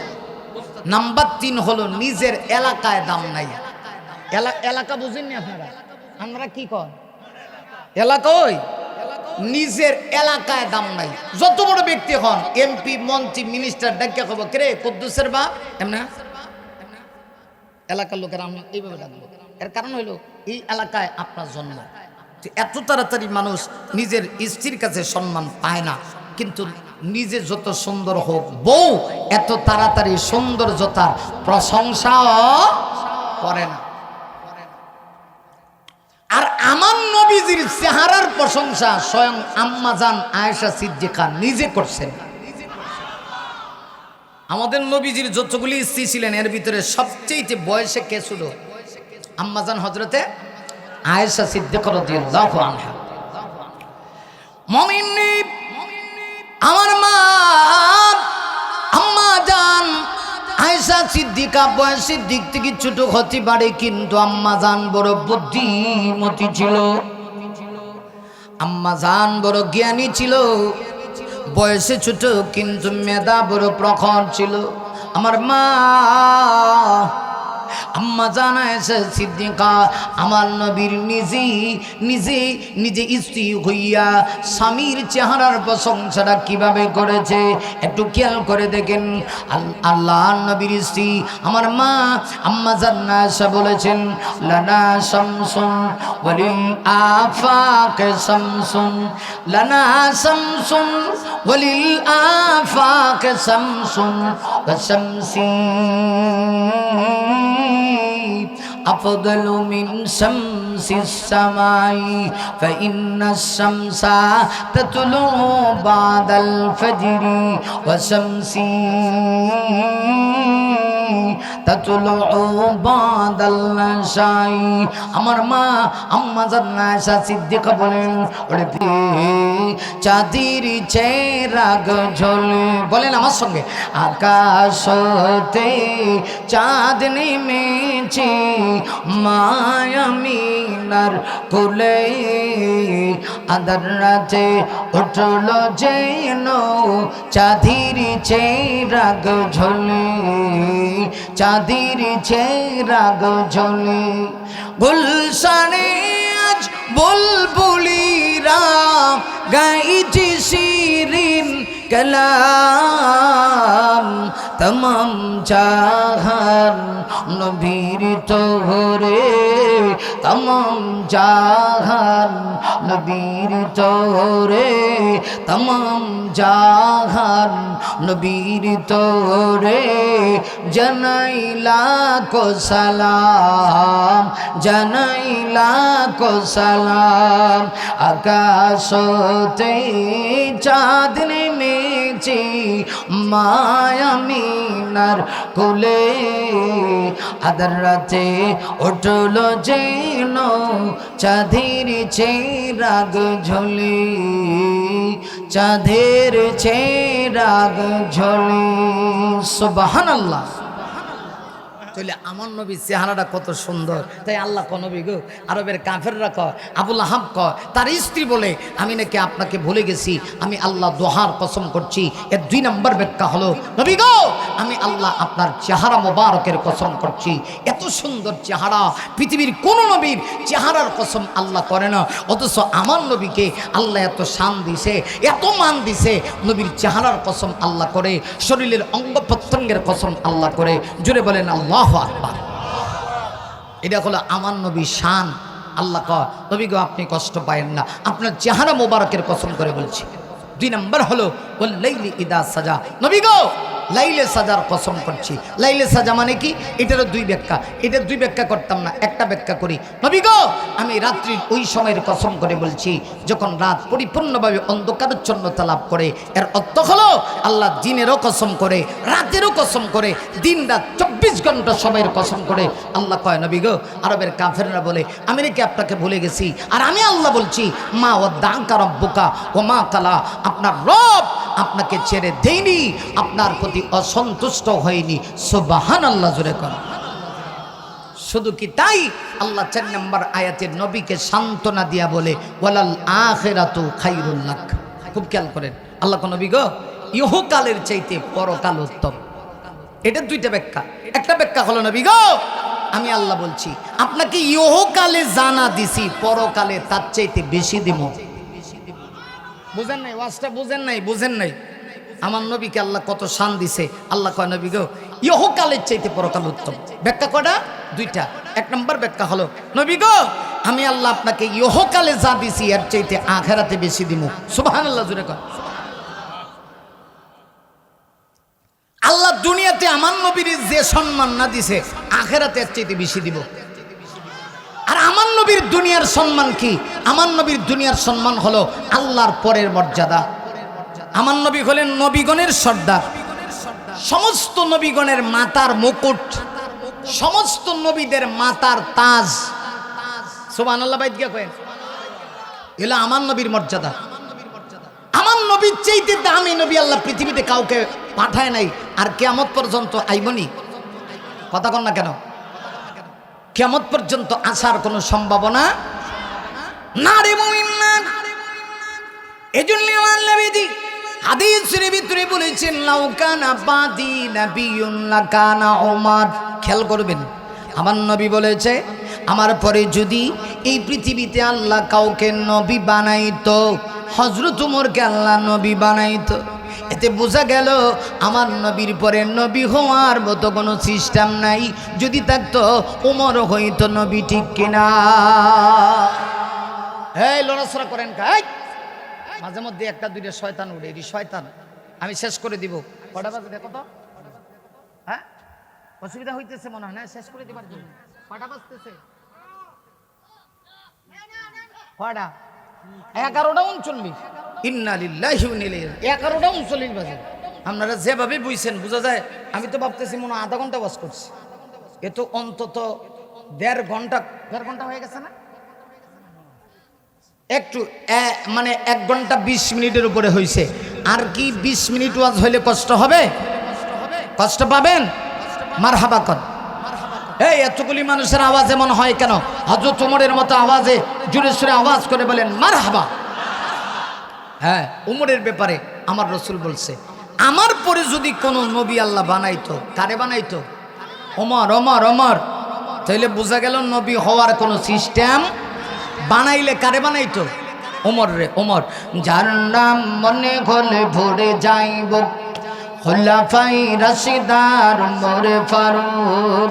যার নাম মনে হলে ভরে যাইব, খোলাফাই রাশিদার ওমর ফারুক। মাবুদের প্রতি ছিল নিবেদিত প্রাণ, জীবন করে দুঃখীদের ত্রাণ। মাবুদের প্রতি ছিল নিবেদিত প্রাণ, জীবন করে দুঃখীদের ত্রাণ। তে কুড়ি দুনিয়ার আলিশান সুখ, ওমর ফারুক, ওমর ফারুক। মারহাবা কর আমার সঙ্গে সবাই, ওমর ফারুক, ওমর ফারুক বলেন না। সাহাবীর নাম বললে সব হবে। ওমর ফারুক, যার নাম মনে হলে ভরে যাইব খোলাফাই রাশিদার মোরে ফারুক মাবুদের প্রতি ছিল নিবেদিত প্রাণ জীবন করে দুঃখীদের ত্রাণ তে করি দুনিয়ার আলিশান সুখ ওমরে ফারুক ওমরে ফারুক লিল্লাহি তাকবীর। নবী বলেন আমার পরে তো নবুয়ত আল্লাহ কাউকে দিবে না, যদি দিত উমরে দিত। এতে বোঝা যায় আমার নবীই সর্বশেষ নবী, আমার পরে আর কোনো নবী আসার কোনো সুযোগ। আরে মুমিন, এই জন্যই আমার আল্লাহ নবীকে সান্ত্বনা দেয়া কয়, নবী গো আপনি বুঝি কষ্ট পান, আপনি কষ্ট পাইন না। ওয়ালাল আখিরাতু খায়রুল লাকা মিনাল উলা। নবী ইহকালে আমি আপনাকে জানা দিয়েছি, পরকালে তার চাইতে বেশি দিব, অনেক অনেক গুণ বেশি দিব, এত দিব যা পাওয়ার পরে আপনি পরিপূর্ণভাবে সন্তুষ্ট হয়ে যাবেন। একটু খেয়াল করে দেখেন হাসরের ময়দানে আমার নবীকে আল্লাহ এত সম্মান এত ইজ্জত দিবে। পৃথিবীতে যত নবী আল্লাহ পাঠাইছে কোন নবীকে আল্লাহ এত সম্মান দিবে না। কিয়ামতের কঠিন ময়দান যখন শুরু হয়ে যাবে, হযরত ইসরাফিল সিংহার ভিতরে যখন ফুৎকার দিয়ে দিবে, ইসরাফিল দুইবার সিংহার ভিতরে ফুৎকার দিবে। প্রথমবার যখন দিবে ইসরাফিলের সিংহার ফুৎকারের আওয়াজে পৃথিবীতে যত বেঈমান ছিল একটা বেঈমানও আর থাকবে না, কারণ ইসরাফিল তো তখন সিংহায় ফুৎকার দিবে যখন পৃথিবীতে কোনো ইমানদার থাকবে না। যেদিন ইমানদার নাই আল্লাহ ইসরাফিলকে বলবে, ইসরাফিল আমি পৃথিবী রাখবো না, মুমিন যেহেতু নাই, ইমানদাররা দুনিয়ার জামাই, জামাই নাই, বিভাগের বাড়িতে কোনো খানা পিনা নাই, পৃথিবীর জামাই হলো ইমানদারেরা, ইমানদার নাই, আমি পৃথিবী রাখবো না। হযরত ইসরাফিলকে আল্লাহ অর্ডার করে দিবি, ইসরাফিল তুমি তোমার সিংহার ভিতরে ফুৎকারটা বাজায় দাও। হযরত ইসরাফিল আল্লাহর পক্ষ থেকে অর্ডার পাইয়া সর্বপ্রথম যখন সিংহায় ফুৎকারের আওয়াজ দিবে, মুমিন রে যত সময় যাবে তত বিকট আওয়াজ ধারণ করবে, এমন একটা আওয়াজ হবে পৃথিবীর মানুষ এমন আওয়াজ কোনোদিন শুনে নাই। শেষ পর্যন্ত আওয়াজ শুনে শুনে পৃথিবীতে যতগুলি বেঈমান ছিল সবগুলি বেঈমান একসঙ্গে মারা যাবে। আল্লাহ তখন আবার বলবেন, ইসরাফিল তুমি তোমার ডিউটি চূড়ান্তভাবে পালন করো। হযরত ইসরাফিল আল্লাহর পক্ষ থেকে অর্ডার পাইয়া প্রণয় যখন সিংহায় ফুৎকার দিবে, তাফসীর কারকগণ লেখে হযরত ইসরাফিলের দ্বিতীয়বারের সিংহার ফুৎকারের আওয়াজে পৃথিবীতে যে যেখানে মৃত্যুবরণ করেছিল, কেউ নদীতে, কেউ খালে, কেউ বিলে, কেউ সাগরে, কেউ মহাসাগরে, কেউ বা গাড়ির চাপায় পড়ে মৃত্যুবরণ করেছি, যে যেখানে মৃত্যুবরণ করেছে সে সেখান থেকে ময়দানে মা হাসরের দিকে উঠবে। তবে হাদিসে আসে আমার নবীকে আল্লাহ এত সম্মান দিবে হাসরের ময়দানে সব মানুষগুলি উলঙ্গ হয়ে উঠব। সুবহানাল্লাহ। অসুবিধা হইতেছে? অসুবিধা হয়? সব মানুষ লেংদা। এই জন্য আমরা দেশ কিছু ফির ফকির আছে, এরা কয় আইসিউ লেংটা, জামু লেংটা, মাঝখানো লেংটা। আসেন এরকম কিছু বন্ড, খাজা বাবার দল আছে না, ল্যাংটা বাবা, ল্যাংটা বাবা, আইসু ল্যাংটা, জামু ল্যাংটা, মাঝখানে বুঝি ল্যাংটা থাকবো। একটা খাট আইস তোরা কেটা কইছে ল্যাংটা থাকবার লাগে? দুনিয়াতে আল্লাহ লিবাস ও তাকওয়া, তাকওয়ার লেবাস দিয়েছে। দেহ ঢাকার জন্যে, অন্তরে যেমন আল্লাহ পাক অন্তর পরিষ্কার করার জন্যে আল্লাহ রাব্বুল আলামিন যেভাবে চিকিৎসা দিয়েছে, ঠিক আপনার দেহটাও সুন্দর রাখার জন্যে আল্লাহ পাক আপনাকে লেবাস দিয়েছে। কিন্তু এরা ওইটা মানতে রাজি না। এরকম কিছু ভণ্ড আছে কিনা? নাই। এরা দেখবেন আবার দরবেশ দাবি করে কিন্তু নামাজ পড়তে রাজি না। আল্লাহর কাছে কিচ্ছু চায় না, বাবার কাছে চায়। কথা কন না কেন? ঠিক নেই? আবার গানও গায়, কেউ ফিরে না খালি হাতে বাবা তোমার দরবারেতে। ঠিক কিনা? আরো জোরে কর। আসেনি যে এই কথা যদি কেউ বলে কেউ ফিরে না খালি হাতে বাবা তোমার দরবারেতে, ইমান আসে না গেছে? হাজার মাইল বাগে গেছে। বলার দরকার ছিল আল্লাহ তোমার দরবারেতে কেউ ফিরে না খালি হাতে। কারণ বাবার দরবারে কিচ্ছু নেই, সব কিছু যিনি দিতে পারেন তিনি কে? আরো জোরে। তাহলে চাইবেন কার কাছে? না কোনো ল্যাংটা বাবা, কুত্তাশা, গাইবিশা, বদনাশা, ল্যাংলেংসা, কেউর কাছে চাবো না। কোনো কিছুর প্রয়োজন হইলে ডাইরেক্ট আল্লাহর কাছে চাইবেন, কারণ বাবার কোনো ক্ষমতা নেই। কিন্তু আমরা দেশে এমন লোক আছে নিজের বাপরে বাপ ডাকে না, হ্যাঁ নিজের বাপরে বাপ ডাকে না, ফির বাবার সামনে বাবা বাবা ঘরে ল্যাংড হয়ে ভরে তাই তোর বাবা কিতা দিব। আমি একদিন দেখছি যে এক বাবারে এক লোক কলা খাওয়ায় আর সেজদা দেয়, নাউজুবিল্লাহ মিন যালিক। মনটা চাইছেন এটা হাত উঠা একটা থাপ্পড় দেয়া, এই গালে যতগুলো দাঁত আছে সব বাইর করে হে গালে দিয়ে বাইর করে লাই। কারণ যে আল্লাহ তারে এত মহব্বত করে সৃষ্টি করলো, ওই আল্লাহকে সে সেজদা না দিয়া বাবারে গিয়ে সেজদা দেয়। সেজদা দিবেন একমাত্র কার সামনে? আরো জোরে কান। কোন পীরের মাজারে গিয়ে সেজদা দেওয়া যাবে? আহা, এরা আবার পীর সাহেবের ভক্তিগিরি করে, আবার দেখবেন গাঞ্জা খায়, গাঞ্জা টানে, গাঞ্জা খায়, বাবার নামে গাঞ্জা খায়, গাউসুল আজমের নামে গাঞ্জা খায়, এরপরে খাজার নামে গাঞ্জা খায়। খাজার নামে মাজার করি দেখাই ওরা খাজার শান, দিনে করে বন্ডামি আর রাত্রি মারে গাঞ্জায় টান। এই হলো এদের অবস্থা। বাবার কাছে কিচ্ছু চাইবেন না, আল্লাহর কাছে চান, আল্লাহ সব কিছু পারে। আল্লাহ কয় নবী গো আপনাকে এত সম্মান দিব, কিয়ামতের দিন সবাই উঠবে উলঙ্গ হয়া। আম্মাজান আয়েশা সিদ্দিকা থেকে হাদিস এসেছে, আমার মা আম্মা জান আয়েশা সিদ্দিকা রাদিয়াল্লাহু আনহা বলেন, কিয়ামতের কঠিন ময়দান যখন শুরু হবে, কাহারও গায়ে কোনো কাপড় নাই, একদম উলঙ্গ হয়া কিয়ামতের দিন সকল মানুষগুলি আল্লাহর সামনে উঠবে। নবী যখন এই হাদিস কানা বর্ণনা করেন, আম্মা জান আয়েশা আমার নবীকে জিজ্ঞাসা করে, ইয়া রাসূলুল্লাহ নবীজি ওই দিন যদি সকল মানুষ উলঙ্গ হয়ে ওঠে, আমি আয়েশারও কি একই অবস্থা হবে নাকি? নবী বলেন অবশ্যই। হযরত আয়েশা আমার মা আম্মা জান আবার জিজ্ঞাসা করেন, ইয়া রাসূলুল্লাহ তাই যদি হয় আমি যে আপনার স্ত্রী হই, আপনার সম্মানটা কোথায় যায়? আপনার প্রেস্টিজ নষ্ট হবে না?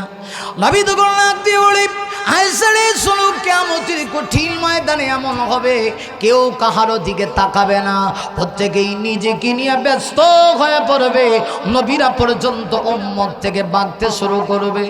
একজন মা দুনিয়াতে কত কষ্ট করে সন্তান প্রসব করেছিল, মা পর্যন্ত সন্তানের পরিচয় দিবে না। সন্তান মায়ের কাছে যাবে, মা ডাক দেয়া কইব, পৃথিবীতে আমি কোন সন্তান ভূমিষ্ঠ করি নাই। আল্লাহ ডাক দেয়া কয়, নবী গো নবী ইহকালে আপনাকে কি সম্মান দিছি, কিয়ামতের দিন তার চাইতে বেশি দিব। নবী বলেন, কিন্তু আল্লাহ পার্সোনালি আমাকে মর্যাদা দিবে, পার্সোনাল সম্মান দিবে।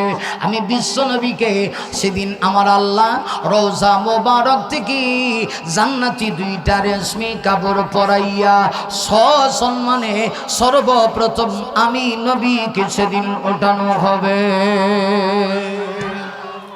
নবী বলেন, এটা আমি বিশ্ব নবীর শান, আমি বিশ্ব নবীর মান। আমার নবী বলেন, ওই দিন আমি সর্বপ্রথম উঠব, আর আমার ডান দিক থেকে উঠবে হযরত আবু বকর। সুবহানাল্লাহ কোন, আরো জোরে কোন।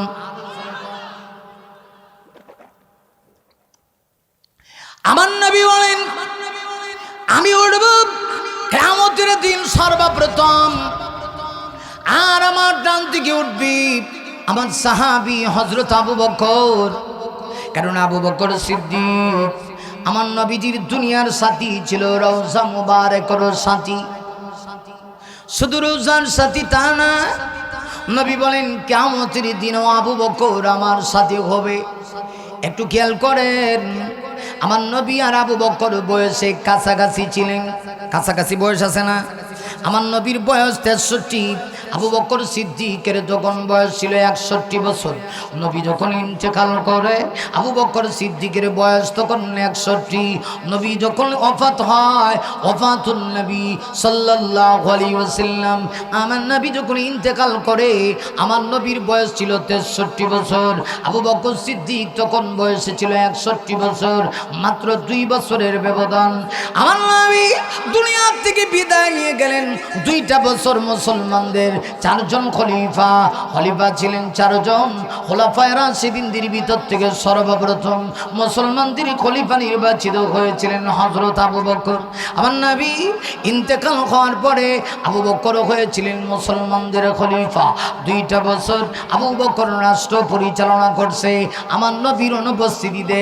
এইভাবে রাষ্ট্র চালিয়েছি। নবী যেইভাবে রাষ্ট্র চালাইতো হযরত আবু বকর সিদ্দিক ওইভাবে রাষ্ট্র চালাইছে। আজকে লক্ষ্য করে দেখুন আমার এই দেশের ভিতরে কত দুর্নীতি হয়। এর কারণ হলো আমার দেশের মানুষ দুর্নীতি বন্ধ করতে চায়। নির্বাচিত যাদেরকে করে এরা নিজেরাই দুর্নীতিবাজ, ঠিক কিনা? কথা বলতে হবে, কথা কোন ঠিক না ঠিক? আমরা সমাজে দুর্নীতি বন্ধ করতে চাই, কিন্তু যাদেরকে নির্বাচিত করে এরা নিজেরাই দুর্নীতিবাজ, এক একটা দুর্নীতির সঙ্গে জড়িত। কথা কোন ঠিক কিনা? এই ছেলে, এটা কোনটা? এইদিকে আওয়াজ দিচ্ছে কেন? এটা মারাত্মক সমস্যা, তো খেয়াল করেন, আমার দিকে খেয়াল করেন। আমরা দুর্নীতি যদি বন্ধ করতে চাই, সংসদে এমন কিছু লোককে পাঠাতে হবে যারা দুর্নীতির সাথে জড়িত না। যে নিজে দুর্নীতিবাজ সে এই সমাজ থেকে দুর্নীতি বন্ধ করতে পারবে না। মনে রাখবেন, এই জমিনে যতদিন পর্যন্ত কোরআন সুন্নাহর আইন বাস্তবায়ন না হবে এদেশে দুর্নীতি বন্ধ হবে না। অতএব সামনে সময় এসেছে, 17 বছর আমরা অনেক দেখেছি। আগামী দিনে আমরা একটা কোরআনের সংসদ দেখতে চাই। আলেমরা সংসদে যাবে, যারা কোরআন পড়ে আল্লাহর জমিনে কোরআনের রাজ কায়েম করতে চায়, কোরআনের বিধান কায়েম করতে চায়, ওরা যদি সংসদে যায় তাহলে এই দেশে কেউ আল্লাহর বিরুদ্ধে কথা বলতে পারবে না। ইতিমধ্যে আপনারা দেখেছেন বাংলাদেশের একটা আবুল ফাউল সরকার, এক কুলাঙ্গারের বাচ্চা আমার আল্লাহকে নিয়ে কটূক্তি করেছে। এদেশে যদি ইসলামী রাষ্ট্র থাকতো ওই কুলাঙ্গারের জিহ্বা থাকতো না। আমার মনে হয় সকালবেলা ওই কুলাঙ্গারের জিহ্বা কুকুরকে দেওয়া খাওয়ানো হতো। কথা ঠিক না বেঠিক? আমি আপনাদের কাছে জানতে চাই, সর্বশেষ আপনাদের কাছে জানতে চাই, এই বাংলার জমিনে যদিও এই দেশটা ইসলামী রাষ্ট্র না, কিন্তু দেশটা শতকরা 95% মুসলমানের দেশ।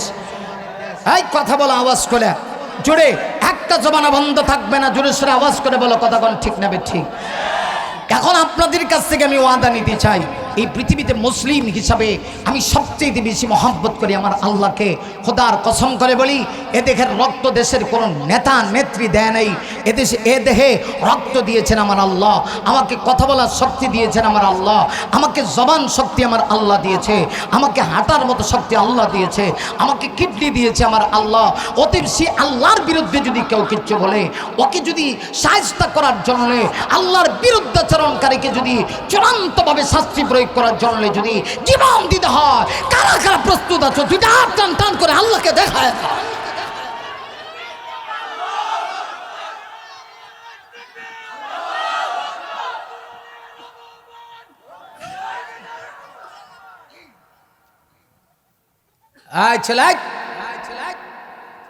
কি রে, এরা হাসে কেন বুঝলাম না? সব কথা বুঝোই না এরা, ছোট বাচ্চারা এখানে গিয়ে হাসে। হেরা মনে করতেছি এত গরম হয়েছে, একটু হাসে দেখি কি মজা লাগে। বিষয়টা কি এরকম? কথা বলেন না কেন? আল্লাহর বিরুদ্ধে বললে কি সহ্য করা যায়? কথা বলেন না কেন? আপনারা দেখেন নাই সোশ্যাল মিডিয়াতে এই আবুল সরকার আমার আল্লাহর বিরুদ্ধে কইছে না? কি কইছে? এটা কি আল্লাহর মুখ না হোক? আল্লাহ এক মুখে সারি কথা কেমনে কয়? এত বড় বিয়াদব। আবার দেখেন কোরআনের অপব্যাখ্যা করছে। কোরআন শরীফের সর্বশেষ সূরার নাম কি? নাস। নাম কি? কথা কন না কা? নাস মানে কি? নাস মানে হলো মানুষ। নাস মানে, আরে খাঁটা এসে কি দেখেছি শুনছেন নি? নাস মানে হলো নাইজ দেও, নাউজুবিল্লাহ কর। কুল আউযু বিরাব্বিন নাসে আল্লাহ কইছে এখানে নাচো, মালিকিন নাসে আবার কইছে নাচো, ইলাহিন নাসে আবার কইছে নাচো। চিন্তা করে দেখছেন কিটা কয়? আল্লাহ বুঝি নাচবার কথা কইছে। তোর যদি এত নাচবার ইচ্ছা হয় নাচা গাইয়া তুই জাহান্নামে যা, আমরা তোর সাথে যাবো না। আরো জোরে কর, নাচা গায়া তোর যদি জাহান্নামে যাওয়া লাগে তুই যা, আমরা যাবো না। ঠিক না বে ঠিক? গাও বাংলাদেশ গাও তবে ইচ্ছে মতো গাও, গাও বাংলাদেশ গাও তবে ইচ্ছে মতো গাও, মন চাইলে নেচে গে জাহান্নামে যাও। এটা কিতা আওয়াজ দে বুঝি না, এই আওয়াজই আওয়াজ। মন চাইলে নেচে গে জাহান্নামে যাও, ঠিক না? গাও বাংলাদেশ গাও তবে ইচ্ছে মতো গাও, গাও বাংলাদেশ গাও তবে ইচ্ছে মতো গাও, মন চাইলে নেচে গে জাহান্নামে যাও, মন চাইলে নেচে গে জাহান্নামে যাও, ঠিক না? যে মন ইচ্ছাতে মন করে মনের সুখী গান গাইবা, মাঝে মধ্যে তিরিং বিরিং কমর দোলাই নাচিবা, ভালো লাগে বুঝি তাই এত নাচানাচি, ভালো লাগে বুঝি তাই এত নাচানাচি, এত কেন নাচানাচি জাহান্নামে যাও। গাও বাংলাদেশ গাও তবে ইচ্ছে মতো গাও, মন চাইলে নেচে গে জাহান্নামে যাও। এই মাগ দেওয়ার চাইতে আর কিছু বলার মতো আমার নাই, যা সিন ভিতরে সব সব বাড়ি যেতেছে। যাই হোক আমার প্রাণের ভাইরা, আল্লাহ কয় নবী গো ইহকালে শুধু আপনাকে সম্মান দিয়েছি তা না, পরকালেও এর চাইতে বেশি সম্মান আমি আপনাকে দেব। ময়দানে মাহাশরে সর্বপ্রথম আপনাকেই জান্নাতি রেশমি দুইটা কাপড় পরায়া রওজা মোবারক থেকে সসম্মানে আপনাকে ওঠানো হবে। শেষ করে দিই, একটু কথাটা ফিনিশিং দে বাবা, কষ্ট হইতেছে। হ্যাঁ হ্যাঁ না ওয়াজ তো শেষ করলাম, এতক্ষণ 2 ঘন্টা করে লেছি, আরও কি করণ যায়? জানের অবস্থা তো 12টা বেজে গেছে। একটু খেয়াল করেন, রসুল বলেন আমি যখন উঠব আমার ডান দিক থেকে হজরত আবু বকর, কারণ আবু বকর ছিল আমার দুনিয়ার সাথী। এখানে বয়সের দিক থেকেও আবু বকর আর নবী খুব কাছাকাছি। রসুল ইন্তেকাল করলেন, আবু বকরের বয়স 61 বছর আর নবীর বয়স কত? 63। নবী চলে গেলেন, হযরত আবু বকর খলিফা হিসেবে নির্বাচিত হয়ে গেছে। সুবহানাল্লাহ। 2টা বছর আবু বকর সিদ্দিক রাষ্ট্র চালাইছেন। কয় বছর? কমই বেশি 2 বছর রাষ্ট্র চালানোর পরে আবু বকর যখন বুঝতে পারলেন আমি আর দুনিয়াতে বাঁচব না, মনে হয় আল্লাহ আমাকে ডাক দিয়েছেন, আল্লাহর ডাকে চলে যাব, সাহাবীদেরকে ওসিয়ত করে গেলেন, সাহাবীরা আমি যেদিন ইন্তেকাল করব আমার জানাজার পরে তোমরা সবাই আমার লাশটা নবীজির রওজার কাছে নিয়ে যাইবা। আল্লাহু আকবার জোরে বলেন। নবীজির রওজার কাছে যাইবা। আমাদের আকীদা কি? আমার নবীজি রওজা মুবারকে জিন্দা। সুবহানাল্লাহ জোরে কর। আমার নবীজির রওজা পাকের সামনে আমার লাশটা লইয়া যাইও, গিয়া সেখানে গিয়ে আগে সালাম দিবা। যদি নবী খুশি হয়ে থাকেন সালামের জবাব দিবেন। 2 নম্বর হলো তোমরা আমার নবীকে জিজ্ঞাসা করবা, ইয়া রাসূলুল্লাহ আপনার দুনিয়ার সাথী আবু বকর সিদ্দিক ইহজগতে আপনার সাথী ছিল, আপনার অনুপস্থিতিতে আপনার ইন্তেকালের পরে আবু বকর 2টা বছর রাষ্ট্র পরিচালনা করছে, আপনি যদি আবু বকর সিদ্দিকের উপরে সন্তুষ্ট হয়ে থাকেন তাহলে আবু বকর সিদ্দিক বলছে আপনার পাশে তাকে শোয়া যাইতে, সন্তুষ্ট হয়ে থাকলে আপনি নিজে জবাব দিয়ে জানায়া দেন। সুবহানাল্লাহ জোরে গান। সাহাবীরা বলেন রওজা পাকের সামনে গিয়া যে মুহূর্তে আমরা এই কথা বলেছি এমনি দেখি রওজা মোবারক থেকে আওয়াজ এসেছে। রওজা থেকে আওয়াজ আদখুলিল হাবিবা ইলাল হাবিব। রওজা থেকে আওয়াজ বন্ধুকে বন্ধুর কাছে রেখে যাও। আবু বকর সিদ্দিক ইহু জগতে আমার সাথী ছিল, আজকে থেকে রওজা মুবারকের সাথী, আর কিয়ামতের দিন আবু বকর আমার সাথী হবে। আমার নবী বলেন ওই কিয়ামতের কঠিন ময়দানে আমি যখন উঠব, হযরত আবু বকর আমার ডান দিক থেকে উঠবে, বাম দিক থেকে উঠবে হযরত ওমর। বিশ্বাস যদি না হয়, যারা আমার নবীজির মদিনায় গিয়েছে, গিয়া দেখেন আমার নবীজির রওজা হলো আমার মা আম্মা জান আয়েশা সিদ্দিকার হুজরায়। কারণ নবীজির ইন্তেকাল সেখানে হয়েছে, নবীকে সেখানেই দাফন করা হয়েছে। আমার নবীজি আমার মা আম্মা জান আয়েশার হুজরা শরীফে শুয়ে আছেন, সেখানে রওজা মুবারক। আমার নবী রওজার বড় দামি, রওজা মুবারকের মাটিও বড় দামি। নবীর ডান দিকে আবু বকর, বাম দিকে হযরত ওমর শুয়ে আছে। হযরত ওমর সাধারণ কোনো ব্যক্তি না, আমার নবীজি ইন্তেকালের পরে আবু বকর সিদ্দিকের পরে হযরত ওমর কোরআন দিয়া রাষ্ট্র চালাইছে।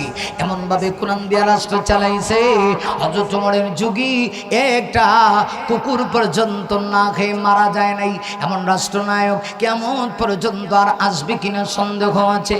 মুমিনরে খেয়াল করো, হযরত ওমর দুনিয়াতে শুধুমাত্র আমার নবীর সাথী তা না, রোজা পাকেও সাথী। সাথী হবে না কেন? ওমরের মতো মানুষ এই পৃথিবীতে আর আসবে না। আজও ওমরের নাম শুনলে মনে হয় জমিন তর তর তর তর করে কাঁপে। হযরত ওমর যখন রাষ্ট্র চালাইতো, মনে হয় আল্লাহর কোরআন দিয়া হযরত ওমর দেশটা পরিচালনা করতো। ওরে দোস্ত, আমি একেবারে শেষ দিকে চলে আসি, একটু খেয়াল করে দেখো। হযরত ওমর যখন অর্ধেকটা পৃথিবীর বাদশা, মদিনার প্রেসিডেন্ট হয়ে গেল, হযরত ওমর রাতের বেলা ঘুমায় না সাধারণ মানুষের অবস্থা দেখার জন্য। একদিন রাত্রিবেলা হযরত ওমর সাধারণ প্রজাদের অবস্থা দেখতেছে। এমনিতেই দেখা গেল মদিনাতে একটু বৃষ্টি হচ্ছে, হালকা আবহাওয়া ঠান্ডা, আর জিরি জিরি জিরি জিরি করে বৃষ্টি পড়তেছে, হালকা বৃষ্টি পড়তেছে। মদিনার সব মানুষগুলি ঘুমিয়ে আছে, হযরত ওমর পাহারাদারি করতেছে। হঠাৎ করে মদিনার মরুপ্রান্তরে হযরত ওমর রাতের বেলা যখন লেখা ঘোরায়, হযরত ওমর জমিনে আর আমার আল্লাহ তো আছেন উপরে। হযরত ওমর চলতেছে মদিনার প্রতি প্রান্তরে মানুষের অবস্থা দেখার জন্য। হঠাৎ করে ওমরের কানের ভিতরে যেন একটা মহিলার আওয়াজ শুনতে পাইলেন। হযরত ওমর আশ্চর্য হয়ে গেল, এই মদিনায় কি তাহলে অপরাধ হচ্ছে? মহিলার আওয়াজ কেন শোনা যায়? হযরত ওমর একটু দৌড়ে গেলেন। হযরত ওমর দৌড়ায়া গিয়া কাছে গিয়া দেখি মহিলা আসলে অন্য কোনো পরপুরুষের সঙ্গে কথা বলে না। মহিলা তার ছোট ছোট তিনটা অবুঝ বাচ্চাকে সান্ত্বনা দেয়, আর ডেকে ডেকে বলে, হ্যাঁ কলিজার টুকরা সন্তানেরা রে, তোমাদের আব্বা 1 মাস আগে আল্লাহ রাস্তায় শহীদ হয়ে গেছে, তোমাদেরকে আমার কাছে আমানত দিয়ে গেল। আজকে 3 দিন হয়ে গেল, তোমাদের পেটের ভিতরে কোনো খাবার দিতে পারলাম না। মদিনায় এসেছি, আজকে 3টা রাত পূর্ণ হয়ে গেল, মদিনার প্রেসিডেন্ট ওমর আমাদের কোনো খবর নিল না। আমি ওয়াদা করছি, ওমর যে খবর নিল না, এজন্য কিয়ামতের কঠিন ময়দানে ওমরের গলায় গামছা লাগাইয়া আসামি বানাইয়া হাসরের কঠিন ময়দানে আমি ওমরকে আল্লাহর আদালতে পেশ করব। অথচ তোমার যে বগুড়াতে এই কথা শুনেছি, শরীরের মধ্যে কাঁপন সৃষ্টি হয়ে গেছে। অথচ তোমার কয় আমি চিন্তা করলাম কি, আর মহিলা কয় কি। অথচ তোমার ঘরের বাঘিরি দাঁড়ায়া দাঁড়ায়া নিজের পরিচয় গোপন রেখে হযরত ওমর ডাক দেয়া কয়, মা গো, ও মা, জানতে চাই আপনি মনে হয় মদিনার বাঘিরের লোক কহা, তাহলে মদিনায় আসলেন, ওমরের কাছে কি খবরটা আপনি পৌঁছাইতে পারলেন না? মহিলা ডাক দিয়ে কই, যুবক তুমি কি, তোমাকে চিনি না, তবে শোনো, তুমি যদি নবীর দেশের মানুষ হয়ে থাকো তাহলে কি তুমি নবীর হাদিসটা শোনো নাই? রাজ্যের প্রজার খবর রাজা নিবে, রাজ্যের প্রজার খবর, রাজ্যের প্রজা যদি কষ্টে থাকে, প্রজার খবরটা প্রজা রাজ্যের বাদশার কাছে পৌঁছাবে না, বরং বাদশা নিজেই প্রজার খবর নিবে। এইটাই তো আমার নবীর হাদিস। সুবহানাল্লাহ। হযরত ওমর কয়, কারবার তো সারছে রে, আমি কি বুঝলাম। আর আটার বস্তা হযরত ওমর তার নিজের কাঁধের মধ্যে উঠাইলেন। উঠায়া হযরত ওমর দৌড়ায়, পিছন দিক থেকে আসলাম ডাক দেয়া কয়, বাদশা নামদার খলিফাতুল মুসলিমিন, এই দায়িত্বের জন্য তো আপনি আমাকেই রেখেছেন, তাহলে আপনি দৌড়ান কেন? হযরত ওমর ডাক দেয়া কয়, কিয়ামতের ময়দানে মহিলা আসামি বানাইলে তোমাকে বানাবে না, আমাকে বানাবে। সুবহানাল্লাহ জুড়ে। হযরত ওমর একটা দৌড় মারছে, গভীর রজনী, দৌড়ে গেছে কাছে গিয়ে ঘরের ভিতরে কাছে গিয়া একদম করে করে কাছে গিয়ে ডাক, দেখো মাগো আমি আপনাকে একটু খেদমত করতে চাই, মা আপনি একটু ভিতরে যান, আমি রান্না করে যেতে চাই। প্রত্যেকটা পৃথিবীর বাদশাহ হযরত ওমর নিজে পাকঘরের মধ্যে গেলেন, নিজের হাত দিয়ে আটার খামি তৈরি করে আটা বানায়া শুকনা আটার রুটি আর শুকনা গোস্ত তৈরি করে হযরত ওমর নিজে নিজের হাত দিয়ে ছোট ছোট বাচ্চাগুলির মুখে উঠাই দিচ্ছে। দুইটা বাচ্চা খেয়ে খুশি, হযরত ওমর খুশি দেখে আনন্দিত হয়েছে, অশ্রুসিক্ত অবস্থায় চোখ দিয়ে পানি পড়তেছে। হযরত ওমর তখন ডাক দেয়া কয়, মাগো সন্তানেরা খেয়েছে, এবার আপনি খেয়ে নেন, আমি একটু ঘরের বাহিরে চলে যাই। হযরত ওমর বাহিরে গেলেন, মহিলা খাইলো। ওমর তখন পরিচয় গোপন রেখে বলে, মাগো চলে যাই, তবে তবে তবে আগামীকাল বাদশার দরবারে অবশ্যই আপনাকে ডাকা হবে এবং আপনার জন্যে বাইতুল মাল থেকে আপনার জন্য কিছু খাবারের ব্যবস্থা করে দেওয়া হবে। এই কথা বলে হযরত ওমর মসজিদে নববীতে চলে গেলেন। হয়ে গেল ফজরের আজান। হযরত ওমর আজানের পরে ইমামতির আসনে চলে গেলেন। নামাজ শেষ, সকল সাহাবীরা বসে আছে, সবাই তাকায় দেখে ওমরের মন মেজাজটা অন্যান্য দিনের মতো ভালো না। হযরত ওমর ডাক দেয়া কয়, সাহাবীরা অন্য দিন তোমাদেরকে নিয়ে আমল করি, আজকে একটা বিচার আছে। বিচারটা পৃথিবীর কাহারও বিরুদ্ধে নয়, বরং আমার নিজের বিরুদ্ধে একটা বিচার। সুবহানাল্লাহ বাড়ি দিয়া কইন, আরো জোরে কোন সুবহানাল্লাহ। সবাই তো আশ্চর্য হয়ে গেছে। দেখছেন দেখছেন দেখছেন কোরআনের শাসক হইলে রাষ্ট্রের অবস্থা কি হয়। কোরআন ছাড়া এই রাষ্ট্রের পরিবর্তন হবে না। আরো জোরে কোন, আরো জোরে। সমাধান চাও যদি জীবনে মরণে, ফিরে যাও খোঁজে নাও চোখ রাখো কোরআনে। সমাধান ঠিক কিনা, তবেই পাবে সুখ শান্তির ঠিকানা, যদি মেনে নাও তুমি মনে প্রাণে। সমাধান সমাধান চাও যদি জীবনে মরণে, ফিরে যাও খোঁজে নাও চোখ রাখো কোরআনে। সমাধান মারহাবা। হযরত ওমরকে বিচার হইব, বিচারটা কার বিরুদ্ধে?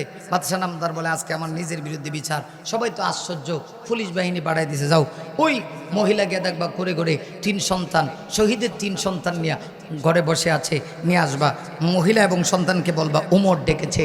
যখন ওমরের খবর তারা পাইছে, বাচ্চাগুলি ডাক দেখো, মা গো এতদিন হয়ে গেল আব্বাকে হারাইছি, রাত্রেবেলা যেই যুবক আমাদের কাছে খাবার পৌঁছাইছে, বারবার এই যুবকের কাছে ওমরের নামে অভিযোগ করছেন, মনে আছে?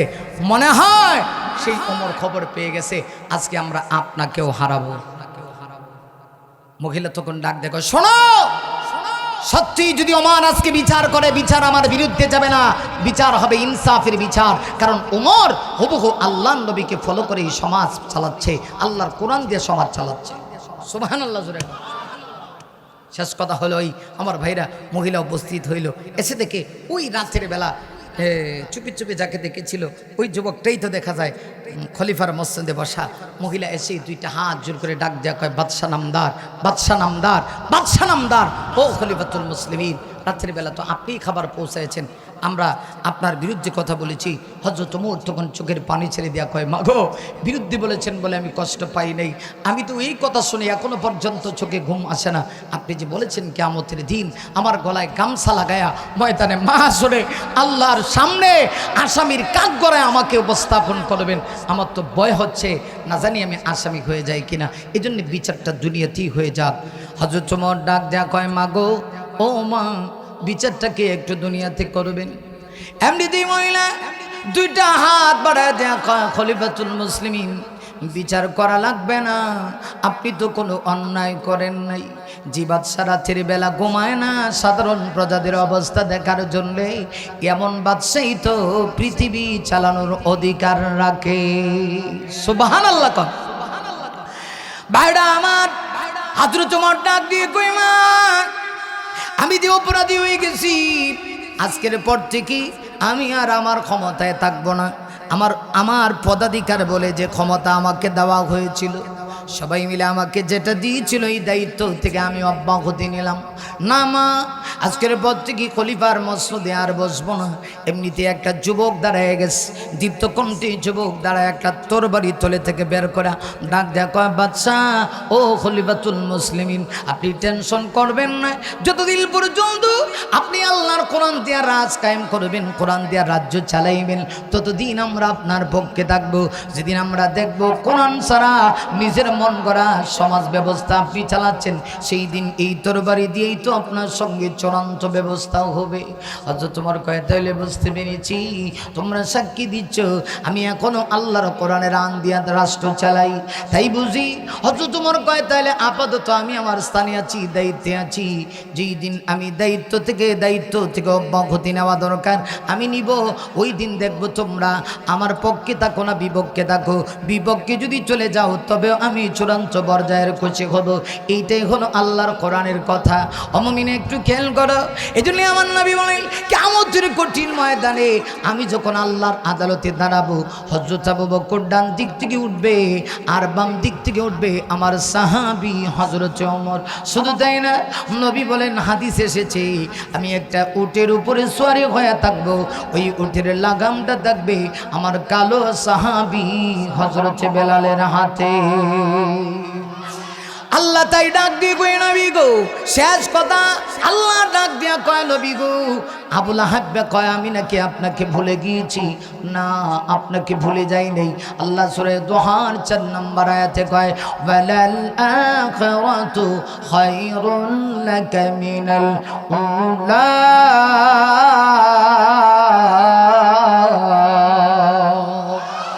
নবী আমি আল্লাহ ইহকালে আপনাকে যা দিয়েছি পরকালে তার চাইতেও আরো বেশি দিব, এত দিব যে ওয়ালা সাউফা ইউতিকা রাব্বুকা ফাতারদা। তুমি গো আমি আপনাকে এত দিতে থাকবো যা দেওয়ার পরে আপনি সন্তুষ্ট হয়ে যাবেন, এমনকি যতক্ষণ না সন্তুষ্ট না হবেন আমি আল্লাহ আপনাকে পরকালে ততক্ষণ দিতে থাকবো। সেই নবীর সঙ্গে ময়দানে মা হাসরে নবীর আশেক হইয়া কারা কারা উঠতে চান দুইটা হাত টান টান করে আল্লাহকে দেখান। লিল্লাহে তাকবীর। হ্যাঁ কে দিছো? দাঁড়াও দাঁড়াও, হারাও হারাই দাও জুড়ে।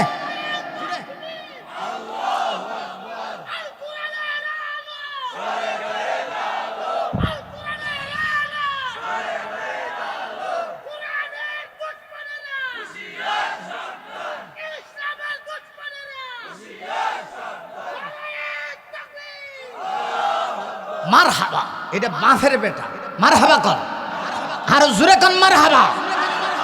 সর্বশেষ আজকের এই ময়দান থেকে আপনাদের কাছ থেকে জানতে চাই, আমরা কি কোরআনের পক্ষে আছি তো? হ্যাঁ, আওয়াজ দিয়া শরীরের সবটুকুন শক্তি এক জায়গায় সঞ্চার করে একত্রিত হয়ে আওয়াজ করে বলেন আছি তো? কোরআনের পক্ষে জীবন দিতে রাজি আছি তো? কারা কারা টান টান করে দুইটা হাত উঠায় দাঁড়ান দাঁড়ান দাঁড়ান, দাঁড়ায় সবাই একসাথে তাকবীর দেন কোরআনের জন্য, একসাথে একসাথে।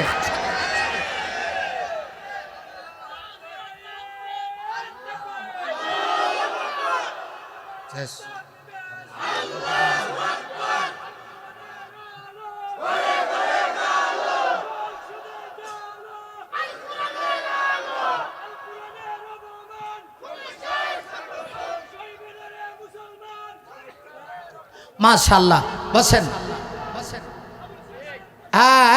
দেন এটা দেন, ফাঁসি ফাঁসি ফাঁসি চাই আবুল সরকারের। বলেন বলেন আরো জোরে।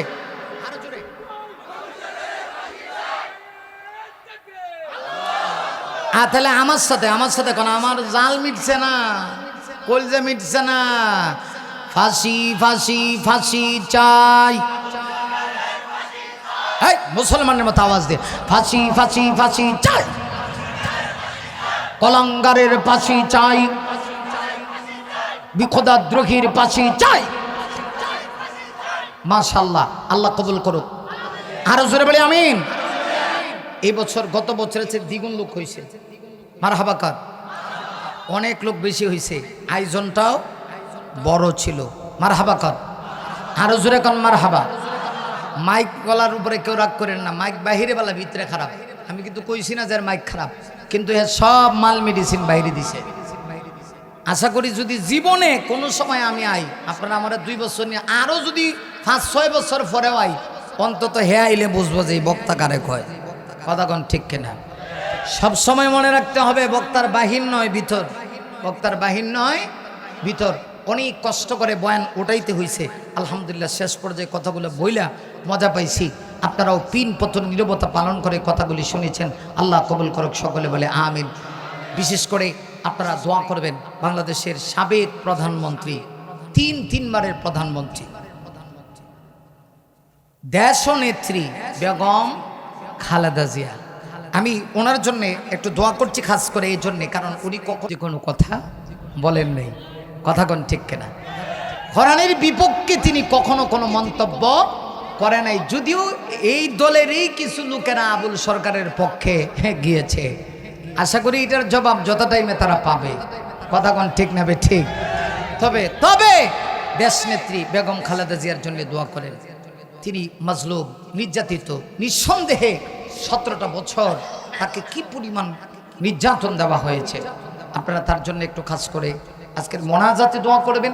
আল্লাহ পাক যেন আল্লাহর এই বান্দিকে, দেশনেত্রী আইসিইউতে আছেন, আইসিইউতেও আছেন, এটাও আবার নানানভাবে ওনার এই বিষয়ে প্রপাগান্ডা, মিথ্যা প্রপাগান্ডা ওনার আইসিইউতে যাওয়ার পরে ছড়ানো হচ্ছে।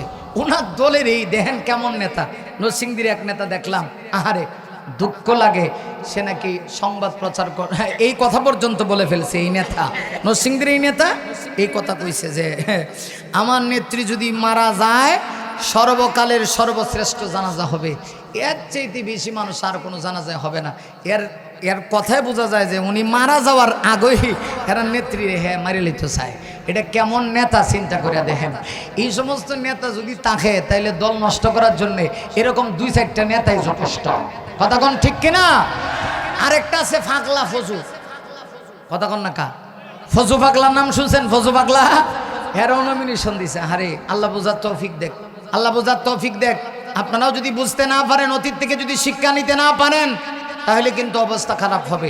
এই জন্য আমরা সবার কল্যাণ কামনা করি। আমরা চাই দেশটা সুন্দর হোক, ভালো হোক।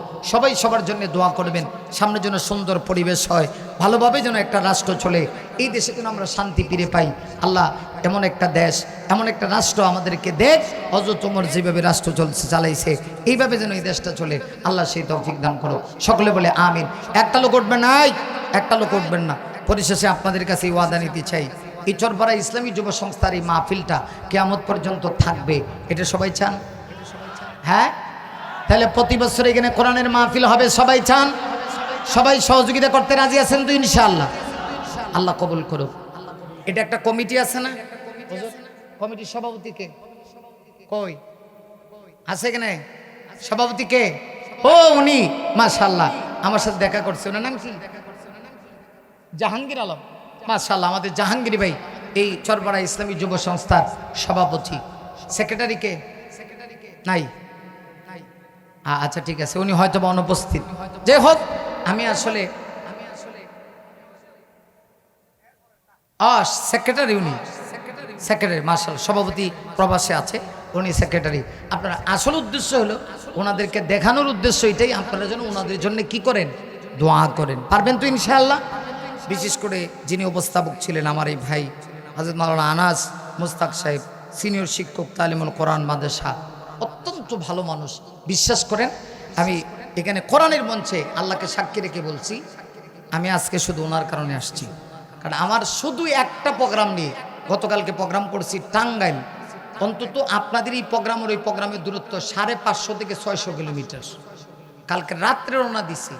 এই যে অক্টোবর মাস থেকে যতগুলো প্রোগ্রাম শুরু করছি, কোনো প্রোগ্রামে রাত্রে ওয়াজ করে ও ঘুমা থাকতে হয় নাই, ফজরের আগে ঢাকা গিয়ে পৌঁছেছি।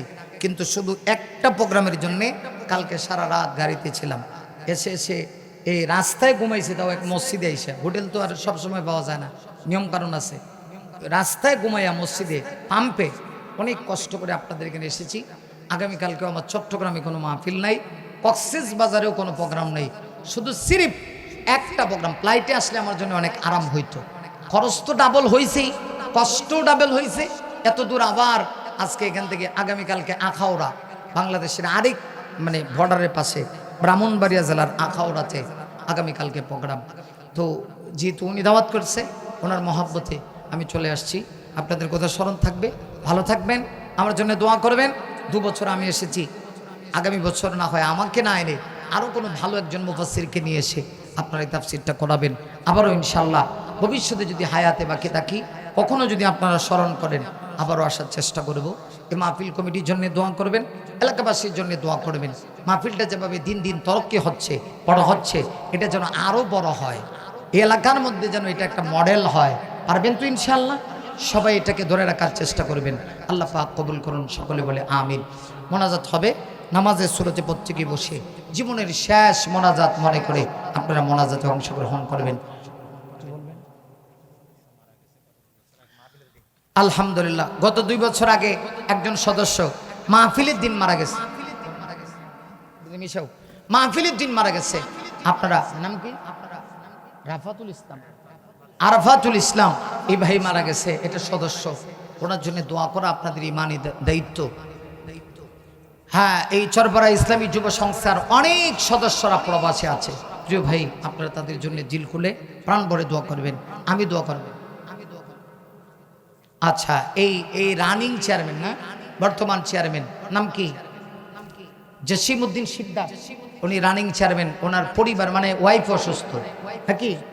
আচ্ছা, আমরা দোয়া করব আল্লাহ পাক যেন ওনার স্ত্রীকে পরিপূর্ণভাবে শিফায়ে আজেলা কামিলা দাইমা আল্লাহ পাক যেন নসিব করে, সকলে বলে আমিন। হ্যাঁ, আলহামদুলিল্লাহ। আরেকটা কথা বলছে যে এই সংস্থা শুধু তাফসির করালে হবে না, এরা যদি নামাজি হয়ে যায় পুরো এলাকাবাসী নামাজি হবে। ঠিক আছে ইনশাআল্লাহ? তাহলে আমরা সবাই নামাজ পড়ার চেষ্টা করবো। আল্লাহ কবুল করুক, সকলে বলে আমিন। আলহামদুলিল্লাহ। ربنا ظلمنا أنفسنا وإن لم تغفر لنا وترحمنا لنكونن من الخاسرين. ربنا آتنا في الدنيا حسنة وفي الآخرة حسنة وقنا عذاب النار. اللهم اغفر لنا ولوالدينا رب ارحمهما كما ربياني صغيرا. সকলেই মা বাবার কথা স্মরণ করে পড়ে নিচ্ছি, রব্বির হামহুমা কামা রব্বায়ানি সগীরা। একটা জবান বন্ধ রাখবেন না, আমার সঙ্গে সকলে পড়ুন, রব্বির হামহুমা কামা রব্বায়ানি। ফেলিনা দিও রে মাওলা, ফেলিনা দিও, গুনাহ যত করেছি মোরা ক্ষমা তুমি দিও। বন্দাসি বন্দিগি নাই, শেষ করেছি জিন্দগি, আখিরাতের বিচার দিনে মাবুদ গোলামদের উপায় কি? রহমান রাহিম নামি গো আল্লাহ, তোমায় নিয়েছি মানিয়া, কেমন করে জাহান্নামে ফেলিবা। রব্বুল আলামিন রামু উপজেলাধীন ঈদগড় ইউনিয়নের অন্তর্গত চরপাড়া ইসলামী যুব সংস্থার উদ্যোগে আয়োজিত মাহফিল। এই মাহফিলে আমি গুনাহগার, আল্লাহ তাকায় দেখো না, আমার সঙ্গী কত দাড়ি পাকা মুরব্বীরা 2টা হাত উঠাইছে। আল্লাহ গো, তোমার নবী বলেছি এমন মুরব্বীরা যদি তোমার দরবারে হাত উঠায়, তোমার কুদরতি রহমতি জড়িয়ায় জোশ মারে। আল্লাহ শুধু মুরব্বীরা হাত বাড়াইছি তা না, তাকে দেখো না, আমার বয়সী কত যুবকেরা তোমাকে ডাকতেছে আল্লাহ। আরে যুবক, একটা জবান বন্ধ রাখবা না, আওয়াজ করে একবার জোরে সুরে ডাক দাও আল্লাহ। আগমালি দুনিয়াতে দেখেছি সন্তান যদি অপরাধ করে পাড়া প্রতিবেশী কেউ ঘরে থাকতে দেয় না, কিন্তু যেই মা পেটে ধারণ করেছে, মা দুঃখিনী তার সন্তানকে ঘর থেকে বের করে দিয়ে আরাম পায় না গো আল্লাহ। ও মালিক, মায়ের চাইতে কোটি কোটি গুণে আপনার মহাব্বত বেশি। আপনি যদি তারা দেন, কোথায় যাব, কার কাছে যাব আল্লাহ? আমার বিশ্বাস আজকের এই মোনাজাত আপনার দরবারে কবুল হয়েছে গো আল্লাহ। আল্লাহ, আপনি যার হাতকে পছন্দ করেন, এর উসিলা করে আমাদের প্রত্যেকের জিন্দেগির গুনাহ মাফ করে দেন রব্বুল আলামিন। খাস করে আজকের এই মাহফিলের যারা আয়োজন করেছে, শোনার জন্য যারা এসেছি, টাকা দিয়ে, পয়সা দিয়ে, মেহনত দিয়ে, বুদ্ধি দিয়ে, শ্রম দিয়ে, বিবেক দিয়ে, আল্লাহ যে যেইভাবে দেশ থেকে বিদেশ থেকে অনেক ভাইয়েরা দান খয়রাত করেছি, আল্লাহ প্রবাসী ভাইয়েরা অনেক টাকা পয়সা দিয়েছে, এলাকার মা বোনেরাও সহযোগিতা করছে, আল্লাহ এলাকাবাসী সহযোগিতা করে, যুবকেরা বড় কষ্ট করে আজকের এই মাহফিলের আয়োজন করেছে। আল্লাহ, তুমি তাদের আয়োজনকে কবুল করে নাও রব্বুল আলামিন। এই এলাকার অনেকে আছে যারা দুনিয়া থেকে চলে গিয়েছি, আল্লাহ জানি না অন্ধকার কবরে তাদের কি অবস্থা। প্রভু, মানুষ হিসাবে যদি ভুল ত্রুটি হয়ে থাকে, মেহেরবানি করে আল্লাহ তুমি তাদের কবরের আযাব মাফ করে দাও, তাদের কবরকে তুমি জান্নাতের টুকরায় পরিণত করে দাও রব্বুল আলামিন। জীবনে যত মুনাজাত দিয়েছি, একটা কথা কোনোদিন মিস দেই নাই আল্লাহ গো। জানি না আমরা যারা হাত বাড়াইছি, কারণ মা নাই, কার বাবা নাই গো আল্লাহ। কত সন্তান এমন আছে আপনি নিজের হাত দিয়া নিজের মা কি কাফনের ভিতরে ঢুকাইছে। আল্লাহ, কোরআন হাদিস পড়ি, মা বাবার হক সম্পর্কে যা জেনেছি একটুকু আমল করতে পারি নাই। আল্লাহ, তামাম পৃথিবী দিয়ে দিলেও মায়ের এক পোড়া দুধের ঋণ পরিশোধ হবে না। কত রাত গিয়েছি আমি, আমার মায়ের পেটে লাথি মারছি। আমি যেদিন পৃথিবীতে ভূমিষ্ঠ হয়েছি, আমার মায়ের কান্নার কারণে পাড়া প্রতিবেশী সকল মানুষের ঘুম হারাম হয়ে গেছে। আল্লাহ, ওই মা জাতির কবরবাসী হয়ে গেছে। জনম দুঃখী কলিজার টুকরা মায়ের কবরের আযাব মাফ করে দাও আল্লাহ। আব্বার কথা স্মরণ হইলে তো চোখের পানি ধরে রাখতে পারিলা। ছোট্টবেলা দেখেছি আমার বাবা ঈদের দিনে নতুন কাপড় পরতেন না, আমাদেরকে নতুন কাপড় পরায় দিতেন। জিজ্ঞাসা করতাম, আব্বা গো আপনি নতুন কাপড় পরেন না কেন? আব্বা ডাক দিয়া কইতো, সন্তান রে তোদের কাপড়ই তো আমার পরা হয়ে যায়। আল্লাহ, ওই বাবার মতো মানুষ পৃথিবীতে আর পাবো না। যাদের আব্বা নাই গো আল্লাহ, তুমি তাদের আব্বা জানদের কবরের আযাব মাফ করে দাও আল্লাহ। যাদের আব্বা জানাচ্ছি তাদের নেক হায়াত বাড়ায় দাও রব্বুল আলামিন। জানি না আজকের এই মোনাজাত কার জন্য গো জিন্দেগির শেষ মোনাজাত। আল্লাহ, এমন যদি হয়ে থাকি আমাদের কাউকে তুমি ঈমান হারা বানায় কবরে দিও না আল্লাহ। জাহান্নামী করে কাফনের ভিতরে ঢুকায়ও না। আব্রু রাস্তাঘাটে পালায় মরণ দিও না, অ্যাক্সিডেন্টের মৃত্যু দিও না আল্লাহ। যতদিন বাঁচায় রাখো ততদিন ঈমানের হালতে বাঁচায় রাখো। আব্রু খাস করে আমাদের এই দেশের সাবেক তিনবারের প্রধানমন্ত্রী দেশনেত্রী বেগম খালেদা জিয়া, আল্লাহ গো আজকে হসপিটালে আইসিইউতে পড়ে রয়েছে। আল্লাহ, তোমার বান্দির জন্য দোয়া করি আল্লাহ, তোমার বান্দিকে তুমি চাইলে তো শিফা দান করতে পারো আল্লাহ। দেশের জন্যই এই মহিলার অনেক অবদান আল্লাহ।